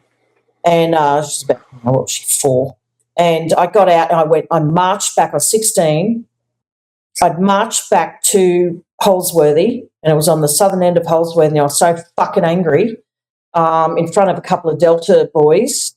I just abused the shit out of Victor Chan, Colonel Chan, I knew him as. And I'm up in his face, you sick fuck, I said, and you've compromised, you've put yourself first, and then, because the number one rule is there's no fight club, right? But the main rule is you never put yourself before the common good of the order. And he did. And I was up in his face going, you're perverted, sick ass. And anyway, he pulled a knife on me, and I did the whole jiu-jitsu thing, just, circle, bang the knife, punched him in the throat and kneed him in the balls, and he went down like a sack of shit and went to hospital because I did it enough to hospitalise him, but not enough to kill him or anything. And then I turned to the Delta boys. I said, okay. And they're like, and then I was dishonourably discharged in a way. Not really. They come and got me later, but they beat me up, punished me. And I said, you got to come and do it. I said, come on. And then, so they come and beat the shit out of me and with like the old phone book, and pissed on me and water and in a refrigerated room and, all this sort of horrific stuff. So, anyway, that was Victor Chan, the piece of shit. And then, and leading up to that, they treated me like shit at 15 out at, I think it was at Bathurst City Hall. And, by the way, I just have to, because people go, dates, stand that up. Okay, Patricia Ann Conlon faked her death for a couple of years. So she faked her death 2 years before she left as Grand Dame. ASIO found her and she told me I've been outed. She was hiding at St. Sophia College at Sydney Uni under a different name and everything. They found her and then that's where she had to pick me or someone as her successor. But 2 years before that, she'd faked a cancer death. So, and had a funeral and everything, so, and she was trying to escape him and she couldn't. And anyway, so they bumped her off, fifth columnist, and that's around the time Victor Chan on it. So that was really 14, I was younger, but Victor Chan and the other guy, when I was starting to wake up and remember stuff, and the programming broke. So it's whoever was responsible for the programming, they're the ones who die. That's why Aquino, everyone freaked out because they knew. Wow. And John Bell, the actor, he wasn't killed, but he was beaten to a pulp, broke his ribs, broke bones and everything. It was in the news, all related to all of this shit. When I came out, that happened. That happened maybe after Candy Girl was released. I can't remember which time. They were murdered to make it so that they can't be asked any questions. No, as an example, as an example to other members of the order. An example. Because the rule is do whatever you want. Okay. Oh, you hold on. 304. Hold on. Okay, you said the rule. Okay, wait, you're back. Sorry. The rule is do whatever you want. So the rule is do whatever you want. Do not get caught. Don't fuck it up. You can have a go, do whatever you want, but don't fuck it up. You'll die. I see. Wow. And it was a major fuck Aquino. up. Okay, no. Even Michael. Oh yeah, Aquino. he was because of me. He died because of me. He was dead within months. My book came out January 2019, where I named him, put him all in it, and then I think he was dead later that year, August was it or something? He died or something. And Cappy died somewhere around, earlier in between my book coming out and Aquino, something like that. I think I don't know. I remember now. People now, they take for granted that Aquino abused those children at the Presidio, and they speak about it like it's fact. And it really did a huge service for all of us to murder that bastard. I'm so glad he's. Never mind. I'm not glad. Anyway, what I mean is that. They get what's coming to them. I hope all of their victims can be as strong as you and write a book that's so detailed. I don't look. I've got it just happened recently. Like I put so much into it and did 6 years of free advocacy and counselling and everything full time and media and police liaison for victims and all that shit and a lot of big stories over here and cases and police task force because of me.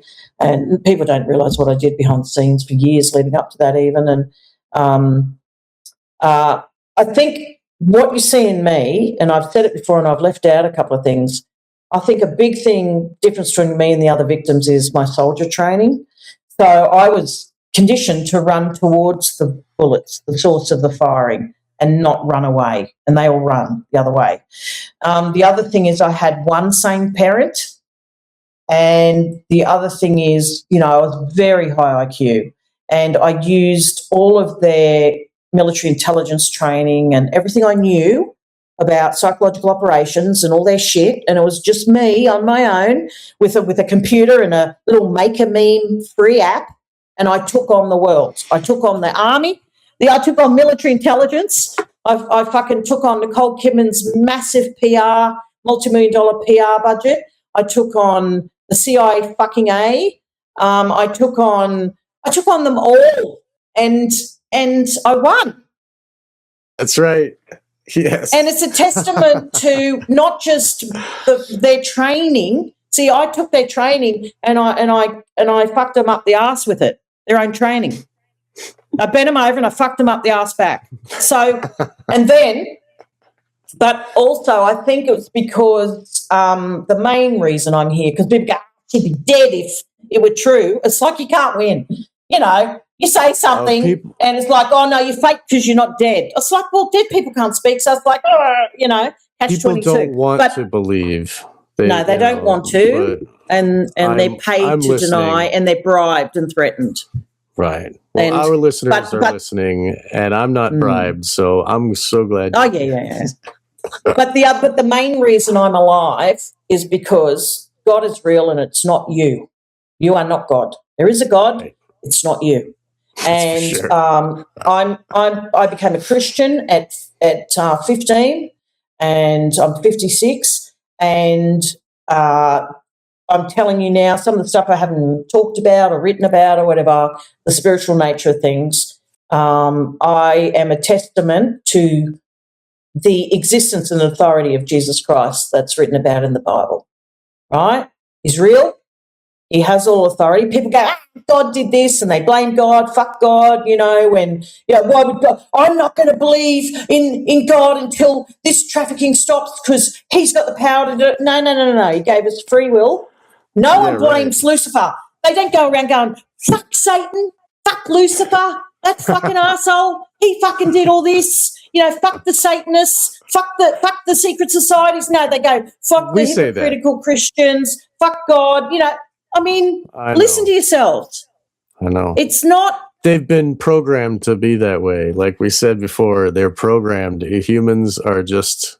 And the churches have failed. I wrote some articles on Independent Australia back in 2013, 14. I think three of the 2014 ones are in the Epstein files. Don't ask me why they would allow that, but they're referenced in there. Anyway, one's about a Mooloolaba High School teacher, Gary Willis, not Mooloolaba High School, Mooloolaba, where I went to high school, but he abused kids at all these schools and, you know, around the area. And then he was thrown out. I campaigned, walked the streets, got signatures. In 2004, I was pregnant, got death threats, everything else. I sent it to, I think, who was in power then, was John Howard as Prime Minister, Police threatened me. Police put guns to my husband on the side of the highway to make me shut up, all this sort of stuff. Anyway, this piece of shit was eventually they found him guilty within the education department. No, the police never arrested. I collected all these witness statements, signed, submitted them, all this stuff. His face was splashed over the news later, but at that time, the Australian journalist who came, you know, the Australian newspaper journalist came, his parting words after I drove her around, interviewed everyone, said, now, I have to ask you one question. Why would you want to destroy the career of an innocent teacher? So I pulled the story and said, get fucked. I don't know what you're going to write. Anyway, so that was 2004. Anyway, then it resurfaced again 10 years later. I found out he's still abusing kids, so I'd had enough. So I wrote all these things. This time I got the media involved, local newspapers, front page news, all around the place, took it to the Royal Commission, did everything. That's when there were guns to John's head on the side of the highway.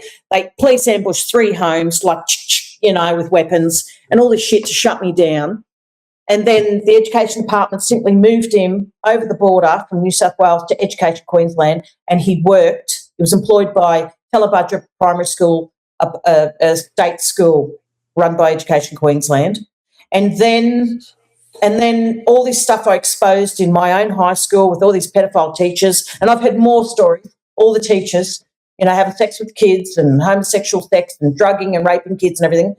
I I had to go to a local doctor for something, not my usual doctor, but I had to go for something because he was available and did this thing or whatever. And I was talking to him, and he's going, and we had a mutual friend, and we go, oh, yes, the good old days. Wasn't Wollongbar a great place to raise kids? And I said, no. And I told him, and he sat there and just listened to me, and I pulled all the information out and evidence, and I just went, downloaded on him, and I said, no. I said the place was run by Freemasons and pedophiles, and the cops are all corrupt, and this happened, and, you know, they pulled guns on me and my husband. Anyway, I thought, oh, he thinks I'm fucking crazy, right? I went, oh, I've gone too far. I don't know what made me say that. Anyway, I left. I don't know, a week later or more, I get an email from him, would you please talk to my friend? And this was a teacher. I spoke to this woman, one of several teachers at Wollongbar High School who recently had their careers destroyed, their mental health destroyed, because it all fucking happened again at Wollongbar High. There's one teacher there who's next generation. She was filmed fucking 8 kids, naked, coming out next, fucking the kids. The kids filmed her giving oral sex to 8 kids in a row or whatever it was. It's about 8 kids in a place that above she rented a room above one of the local hotels that the prostitutes use, used as a bit of a brothel area.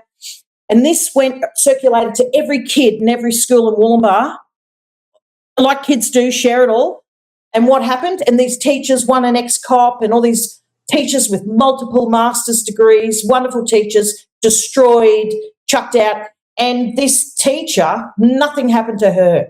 And the police went around and threatened these teachers, threatened their children with false arrest, and threatened everyone and said, if any of you, right, share this footage, you destroy it, whatever, you will be arrested and charged with distributing child sex porn. This is Wollongbar. And you know what? Every church didn't give a flying fuck over the decades. So I'm done.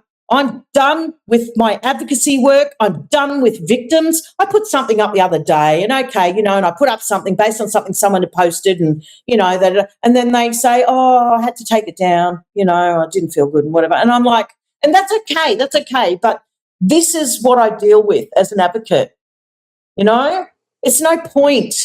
No point collecting your stories, people. I fucking retire from that. I'm not fighting your battles anymore. You grow a set and you fucking fight your battles. You go out there, you do the therapy. You run into the gunfire for a change. I'm not doing it, all right? I just, I'm done. This is my last little go.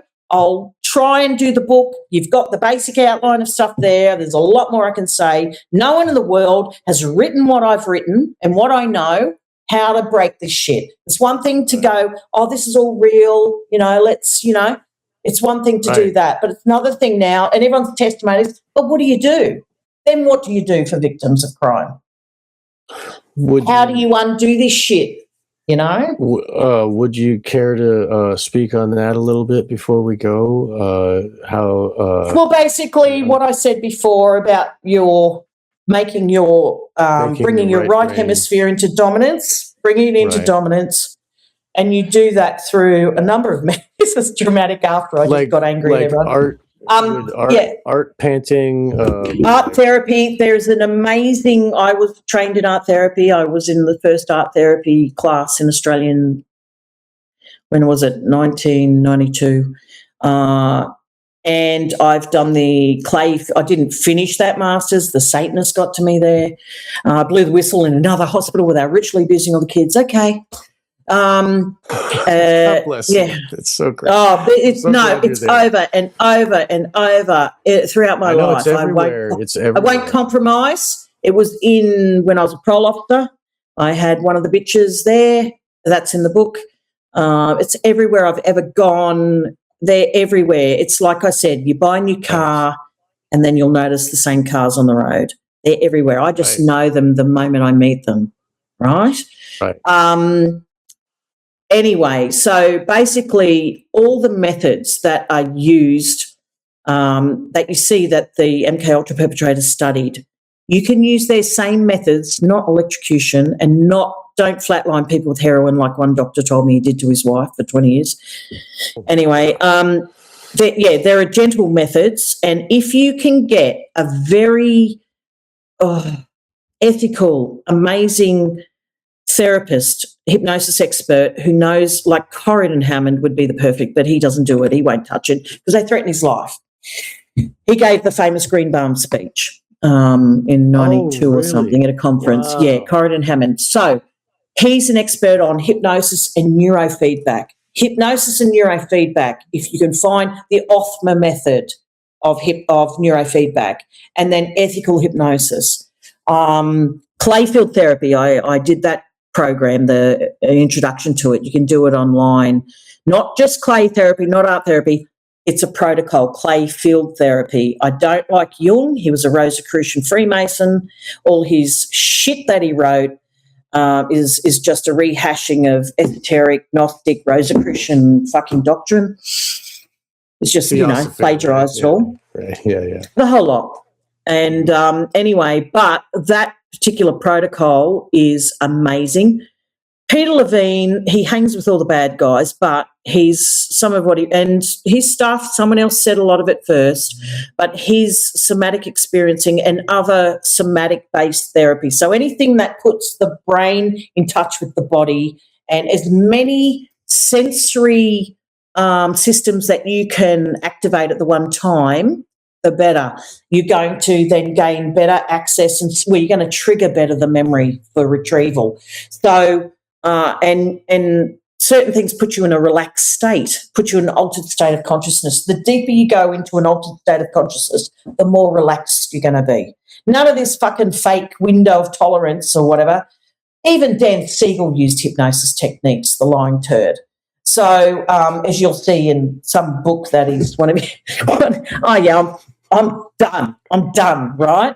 I love it. So the cunts who run ISSTD are fake.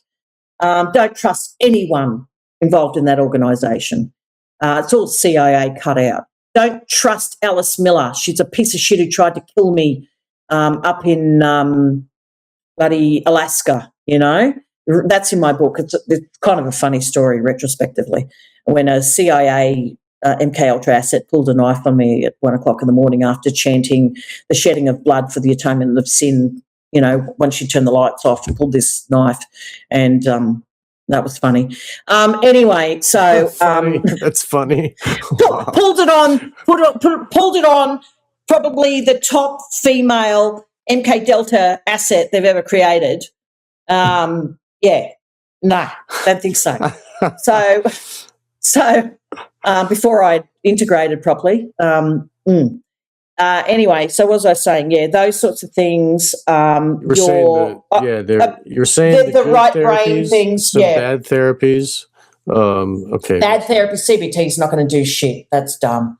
Okay. Anything. Yeah, you need something that's pretty much spiritually neutral. I think people, if they don't believe in God, have a hard time with all of that.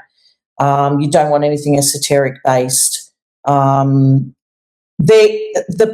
visualization alone, and I don't mean doing, stuff. I'm talking in astral stuff. I'm not talking about that. Victims can automatically. Ritual magic is bad. No, I'm talking about I'm talking about mental imagery that you'd use in hypnosis or EMDR. Visualization alone will put you in a trance state. And if you can get into a deep trance state, theta, delta, state, then the right hemisphere is totally brought forward. And if somebody can take you into your interdimensional world where the programming was laid through this, you will be able to access everything easily, but they have to walk you through in incredible detail. Your therapist must be intelligent. Your therapist must be experienced in trauma. Your therapist must be, obviously ethical, but they must be high visual spatial IQ themselves, or they won't be able to pull this off. They've got to be able to picture your world with you and alpha sync with you. Your right hemisphere must alpha sync with their right hemisphere. And then you'll be sort of like a psychic connection. It's just a natural thing. Mother and child do it. Then there's oxytocin release. You'll bond with the therapist, etc. And then they need to enter your world. right? And they need to really like you. They need to really admire you and need to care about you. And they need to bond with you, right, very closely. And then everything within the victims of this level of programming, we all know how to undo it. You just have to let the person, you have to gain their trust, the client's trust, and you have to let them lead the way and suggest where you go. And the therapist has to just let the client take them by the hand and lead them through the matrix, the programming matrix, which the client already knows in their head. And if they're, someone like me, high level, I was trained to be a programmer. So I knew how to undo it all. It was just a nightmare trying to get a therapist for decades to just fucking do what I asked them to do. Do what I asked, I used to say. Oh, tear my hair out, You've got to pace things like a master hypnotist does. You've got to, take time to visualise and watch some old-fashioned Milton Erickson tapes. Just do that, man. He's in the do that. Count them in. Count them in. He's bad though. I mean, he's one of the bad. Oh yes. But okay, all right. My therapist, who he said, Fiona, I never actually hypnotised you. You just went there yourself. We can all auto hypnotise. Right. We all can do it, so it doesn't matter. You need triggers. I used to put on triggers like the original soundtrack to Somewhere Over the Rainbow to trigger my memory. For that, yeah. I put that shit on. We did an induction I don't know. We just walked through and did an old-fashioned hypnosis induction. We did EMDR tapping and we've got a soundtrack going. I triggered the shit out of myself. That's how you got to do it. They all go, triggers, trigger warning, trigger fucking hell. And I tell you what, if somebody wants like the key to see it, that's how you know it's there. And then triggers are treasures. That's how you get there. Now, warning, you can die. If there was a near-death experience involved, when you trigger that memory, you will go into dorsal vagal collapse and your vitals will drop and you can die. It happened to me. I was minutes from death, or seconds really, right? So you can die. And this is what victims fear. It is fear of dying. This is a genuine fear of dying, okay? Because they've flatlined the kid, they've drowned the kid, they've used electrocution, they've drugged them and stopped their heart, all this shit, right? It's a very real fear. But that's where, man, I got to the point where I went, you know what, life's shit anyway. I may as well just jump out of this plane with my therapist, not wearing a parachute, wearing a parachute but not checking to see whether it's going to open properly. That's what we did. I just went, fuck this, let's go. And he did too, because pandemic hit, he thought world's ending, fuck it, got nothing better to do. And he came with me and we jumped out of it. He would have made a good Delta Force soldier.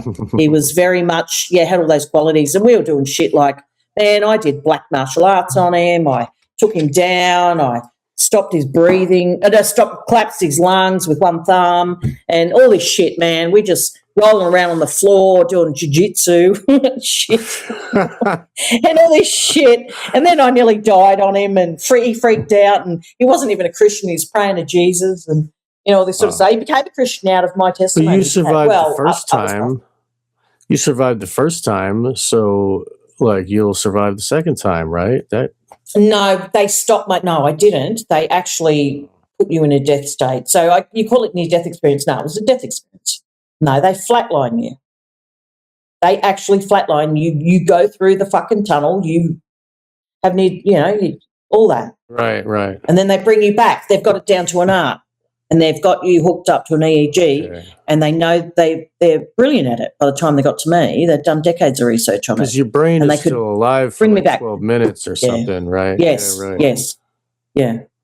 Wow. Mm-hmm. So, how did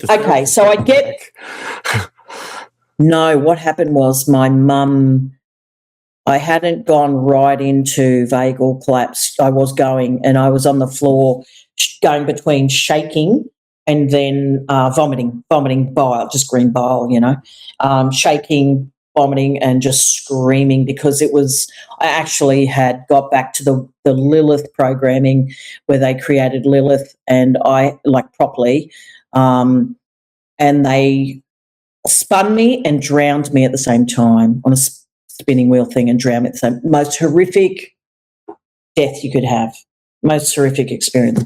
And my mum was a genius naturopath and whatever, and she turned up at my place at the right time and just gone, my God, what happened, you know? And she just started doing emergency stuff on me and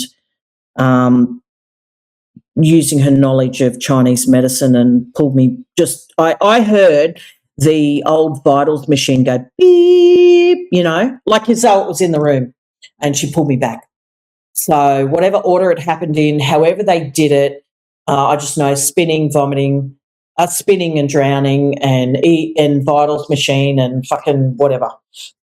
So and then as soon as she got me online using acupuncture knowledge, she's an expert at that, but could do it with her fingers, acupressure, and was working on my solar plexus area, which is vagal nerve related, and was trying to get me to breathe. I think she was saying if I can get her breathing to regulate, I can regulate her heart. And I don't know, but I was going. And then she brought me back online. Everything went quiet. Vagus nerve back online. Everything went quiet. And then my sister rang, and she was joking because the psychologist was desperately ringing everyone. My sister says, I've got like 50 messages, voice, and he doesn't sound good. He's panicking. Anyway, we're laughing.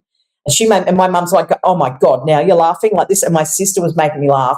And it's the best thing for the vagus nerve to bring it online more and more, to condition the vagus nerve, to recondition it. And I was pissing myself laughing. And this, you know, this is my life. I can make jokes about this shit because, A, the emotion's been stripped of it. But this is all I've known since age 1. My family, this is how we joke. And it's like nurses who work in the ER and everything. They develop this really dark sense of humour, you know, and that's what I have. And like, you know, emergent soldiers have it and emergency workers and everybody, you know, that's that sort of thing. So, you know, I can just, whatever, you know, like I'm past caring. My health is fucked. It's not like I'm ever going to have a career again and anything. I'm totally incapacitated physically with my health. I still have, you know, terrible PTSD. When choppers fly very close to my house, like the rescue chopper comes and, you know, I'm ducking, you know, and, you know, or one time I heard Delta Force chopper go by my sister-in-law's house and I went, oh, my God. I went like this. I froze. I said, that's us. That's Delta. That's ours. And we looked out and saw this big black chopper. This is in COVID. And then looked online and we found the chopper and sure enough, it was Delta, you know. And, you know, like I still have that, a lot of that. I mean, fucking hell, I'm sick of processing things. It's very easy now for me to go in if I want to. I don't want to anymore. I've remembered enough to integrate. I've remembered enough that I no longer have parts with names. Right. Right? I no longer have an attachment to therapists. I couldn't give a flying fuck what a therapist thought of me. I don't give a shit. I don't think they're there to rescue me like victims think. Victims look for a pill to fix it, a magic pill or a saviour. And they think a therapist is going to save them when most therapists are fucking dumb as dog shit. The average IQ of a doctor is 120, same as a lawyer, because that's the optimal IQ for doing well in the education system, which is left brain focused. You know, giftedness starts at IQ 130. They're fucking retards, most of them. And the average IQ of a psychologist is 110. They're dumber, you know? And then they feel threatened by these high IQ genius clients who come into their offices because every victim of this stuff I've met are all genius or nilly. You know, they're all high IQ, all at least 140, you know, to 160, you know, all of them. So I've never met a dumb survivor, a genuine survivor who's dumb. Never. Well, you know, you might not be able to have a career in your life and you might be have a broken body or whatever. But and a stroke. I've had a brainstem stroke in 2009. Probably I think their Jew weapons maybe contributed to that, but I had a brainstem operation. I think that contributed to it. I had a stroke and have anomic aphasia. So if I've said giraffe instead of goldfish in this meeting, sorry. But that's what, I don't know what the fuck I said. Yeah. Well, we got the Yeah, I know. recording, so I can't be that's- trusted. I can't be trusted in the workplace to deal out bloody, like a high court bloody court report. God knows what I'd say under, cross-examination. I'd say the wrong word, or if I was trusted with someone's medications, I'd give them 10 times a dose because I thought that's what they said. Well, I'm a tard now. The spirit, it comes through. You have a voice still, and you have the ability to speak that, and you have our ears. We're listening. I mean, this is. I think a very important thing for survivors of this shit, and just people with DID, do not ever use the parts names in everyday life. You reserve that for therapy. You do not go to support groups where everyone's Kitty and Sasha and Rebel and, all this and Alice and shit. Right. Do not do it. Right. If that is making a Too much mockery of exposure. yourself. It's okay. not even that. It's if you want to get well, if you want to heal, then don't titillate therapists with, all this talk. You get therapists go, oh, I've got a DID, and my Wow. Lord, yeah, they do. That's what they say. Wow. Oh, popped up 3:30. And it's sick. Anyway, yeah. And anyway, if you want to get healed, because there is no one to do it for you, you are going to have to orchestrate your own healing. If you want to, you use your name. You use one name, your birth name. If that name is Adolf or something, or Lilith, okay, don't use that name. Change it, on your birth certificate. Change your name, however you do it, in America or wherever, and that's your name, right? And you don't use multiple names, only in therapy. That's it. I kept my parts under control. They behaved around me. The worst thing I did was when I went to that bloody 2016 conference and I talked at it. And Colin Ross, that's the piece of shit CIA arsehole. Anyway, I spoke at his conference, and the worst thing they had was they had the year before that, and they had something, the same sort of people's child parts go and do colouring in. Oh, how demeaning, degrading, and how to keep someone stuck in their abuse cycle. That's not what you do. You don't pander to the illness. Dissociation is a problem. It's a sign of it's a diagnosis. So I was talking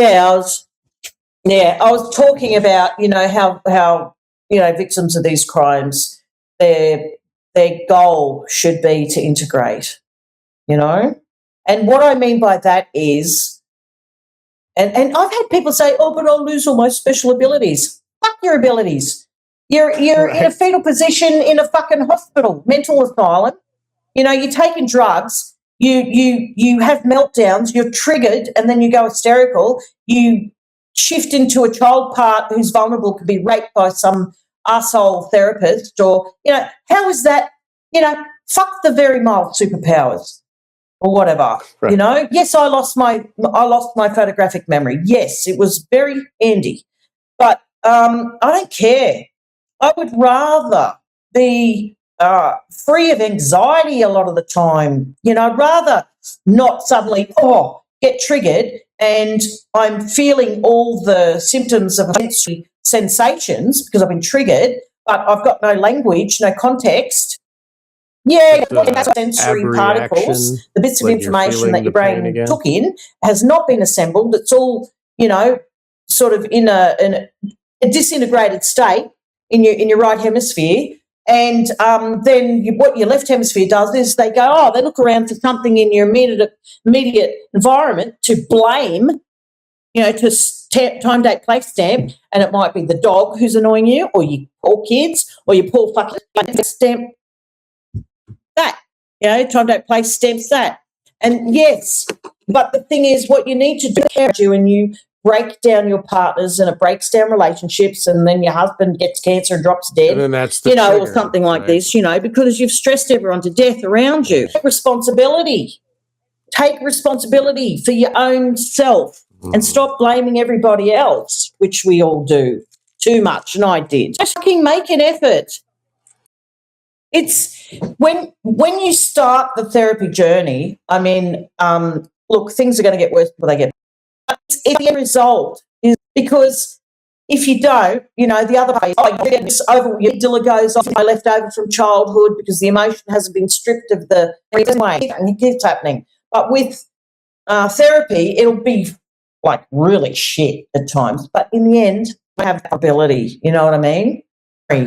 And then what you've got to do, therapies that in which you can use visualization or whatever, you can do a visualization through a visualized, you know, process. Or you can, how you change things and strip the emotion is, you know, you can, you have to have some kind of novel learning about the situation, an element of surprise. This is how the brain make sure a memory is stored, right? There has to be an element of surprise or a new discovery, a new awareness about it, and you know you can restore the memory without the fucking emotion. But you have to confront the pain and the emotion. You have to sit with it. You may have to sit with it for 10 minutes even. Yes, you're going to have flashbacks. I had a drug flashback that lasted 3 days.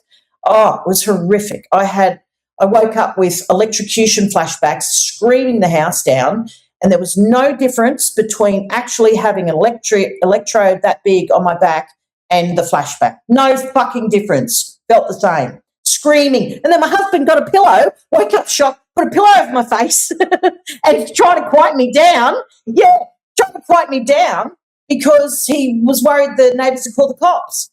And it was like, I'm being fucking, you know, one flew over the cuckoo nest, you know, with the pillow, and like this is, yeah. So you know what I mean. So yeah, I mean, you know, I've I don't know. He also has been MK Ultra. Oh yeah, just He's right. from Yeah. the Gardner bloodline. Oh man. He was. At least your husband didn't pull up the sink and crash through the window. He can't. He hasn't integrated yet. He's still accessible, etc. I've got to manage that every day of my life. Bet. I had to manage that with 2 kids. Scary. Right? He's a wonderful father. He's a wonderful husband. Oh yeah. People got no fucking idea what I've lived with. No idea. No idea. Wow. I've got siblings. All my siblings. My siblings are all involved still. One got out. But I don't know. They're still subjected to programming, but you know, some of them are still fucking full on active. You know, I'm hated by my own family. Everyone turned on me when most of them and blamed me when Mum died 2.5 years ago. Just horrendous things I won't say any more about. But you know, cut out of any money when I'd given a lot of money to my mum, and we bought a house for the kids to live in when you know. My father was MK Ultra and very violent and whatever, and lost everything. And they're just so nasty and whatever, and they hate my guts and hate me because I put our maiden name Rilco online, but they don't understand. That's what kept everyone safe, right? As the former head detective of the Queensland State Child Protective Unit, whatever. You know, child sex unit said, kudos to you, Fiona, you've made yourself. Oh, well, some tried, depends. There's a piece of shit female journalist and still ended up sued and destroyed and whatever. It depends on who you tell. No, it's not always like that. Yeah, it's not always. I don't know. I'm not telling people to copy me because they might be beaten up and killed or, you know, I've never said, I used to say, I know what the answer is. Yeah. No. I don't know what the answer is anymore. I think because they're using social media and influence. When you've got a TikTok and you've got 200, they hire them to sit on there. And the military have said in mainstream articles, they sit there and try to influence, you know. People can go on there. When I'm attacked, either you monitor the comments in, you know, or take them down, right? Because people, when they go and read stuff, are influenced by that if they don't know anything. And the best thing you can do is go on there and counter the arsehole and report them on Twitter. And, you know, if they're bot accounts, they've just formed in February 2026 and they're commenting on my page, that's them. That's the CIA, right? If they, yeah, you know what I mean? Take down assholes like Phoenix Enigma, right? Take them down. You know what I mean? Go and defend David Sherter, who's been fighting with them for years in a small town in Iowa, you know, and they come and they threaten him and, you know, all sorts of crap. And the local cops now have been busted for being involved in a meth lab and, you know, having sex with all the kids and whatever, right? Go and support people like that. They're the real deal. They're the real ones. Annika Lucas, when she goes on an interview and this Mossad agent fucking hammers her, piece of shit, that guy. What was he? PF, that piece of shit, Mossad piece of shit, who met the name of Evelyn Rothschild and David Rockefeller, asshole, right? He's one of them. He works for the CIA. Discern, go on, defend the real people, you know? And then do your own work in your own life, you know? Go and do your own research. The book that I've put on X, amazing. Read that book to understand how Britain is the one in control. Now, MI6, right? And if people have attacked me, do your homework. They're usually one of these alphabet groups. You know? And put shit up overseas. Find the information where Australians can't get it, you know, or whatever, you know, can't take it down. Do your homework. Go to Stanford University. Do clandestine research. Post it. Post it anonymously. I don't give a shit. Send it to you. You know? You know what I mean? Do all that. I mean, I'm tired. Like, what I want to focus on is now, and anyone who's been through the military has been brainwashed. That's what basic training is, breaking you down, not letting you sleep, bringing the right hemisphere online, because there are two ways you can bring the right hemisphere online, either through high arousal or low arousal. So I've talked about low arousal methods, but high arousal is like Hillsong Church revival meetings, rock music, yelling at someone, abusing them, screaming at them like in the military, sleep deprivation, sensory deprivation, blah, blah, blah, food deprivation, water deprivation, all this sort of thing. So I care a lot about what exists, and I know some of them. So, you know, I'd like to put something up there, and then when everything goes to shit and they're finished with like the alien invasion and they're finished with the bloody war, World War III and all this stuff. So my book is aimed at for them. You know, maybe I can leave a legacy before I go, and, you know, before I die from 2 bullets to the back. You know, people, this is how you. That's just the mock-up. I did that painting, so that's my oil-based acrylic and oil on canvas. That Western Child and the Western Child Soldier Program, because it's more than MK Ultra, and that's the next level. People have to keep highly secretive. They didn't release anything about it. But that was the end product of all that MK Ultra research was pumped into the Super Soldier Program. How to create assassin. And Mengele was up there. Joseph Mengele was there. And one of them is in my book. I got photos of him up there in the 2020 lockdown edition. Thank you so much, and thank you for being survived. I get teary. I represent a lot of kids that aren't here to speak for themselves, and a lot of adults and regime. And that's my thing, you know, is giving those kids in the cage a voice. And I've done that, and that's all I care about. And now to offer healing to the rest of them out there, you know, that strength and ability to do the book. Like, you see me here now strong, but you don't see me in bed for a week, you know, exhausted or, you know, this sort of thing, just sick and with migraines and thrown up and everything vertigo, you know, like my life. And what you see here is not always who I am. You know, my husband comes and picks up the pieces and everyone else around me. So just pray for the book, pray that I put in if there's something you want in there, just post on X beneath the post about the book. Tell me what you want in it. If there's something you think you need to know or whatever, and like I did the last, it's a pretty good idea of what to put in. I have studied neuroscience as well, and I've studied art therapy, and I've studied psychology at master's level and all that sort of stuff. So I kind of got in there and try and cover all bases. Yeah, I'm only on X. It's too much effort to run multiple sites. I used to run everything, and it's too hard. It's too hard. I can't. Yeah. And kill the trolls. Kill the trolls. It is a war. The military treat it as a war zone. It's a war for your mind, the battle for the mind. So help be on the good, sit there doing nothing, because if you don't do anything to help, they'll come for you next once they've got. Thank you. Thank you.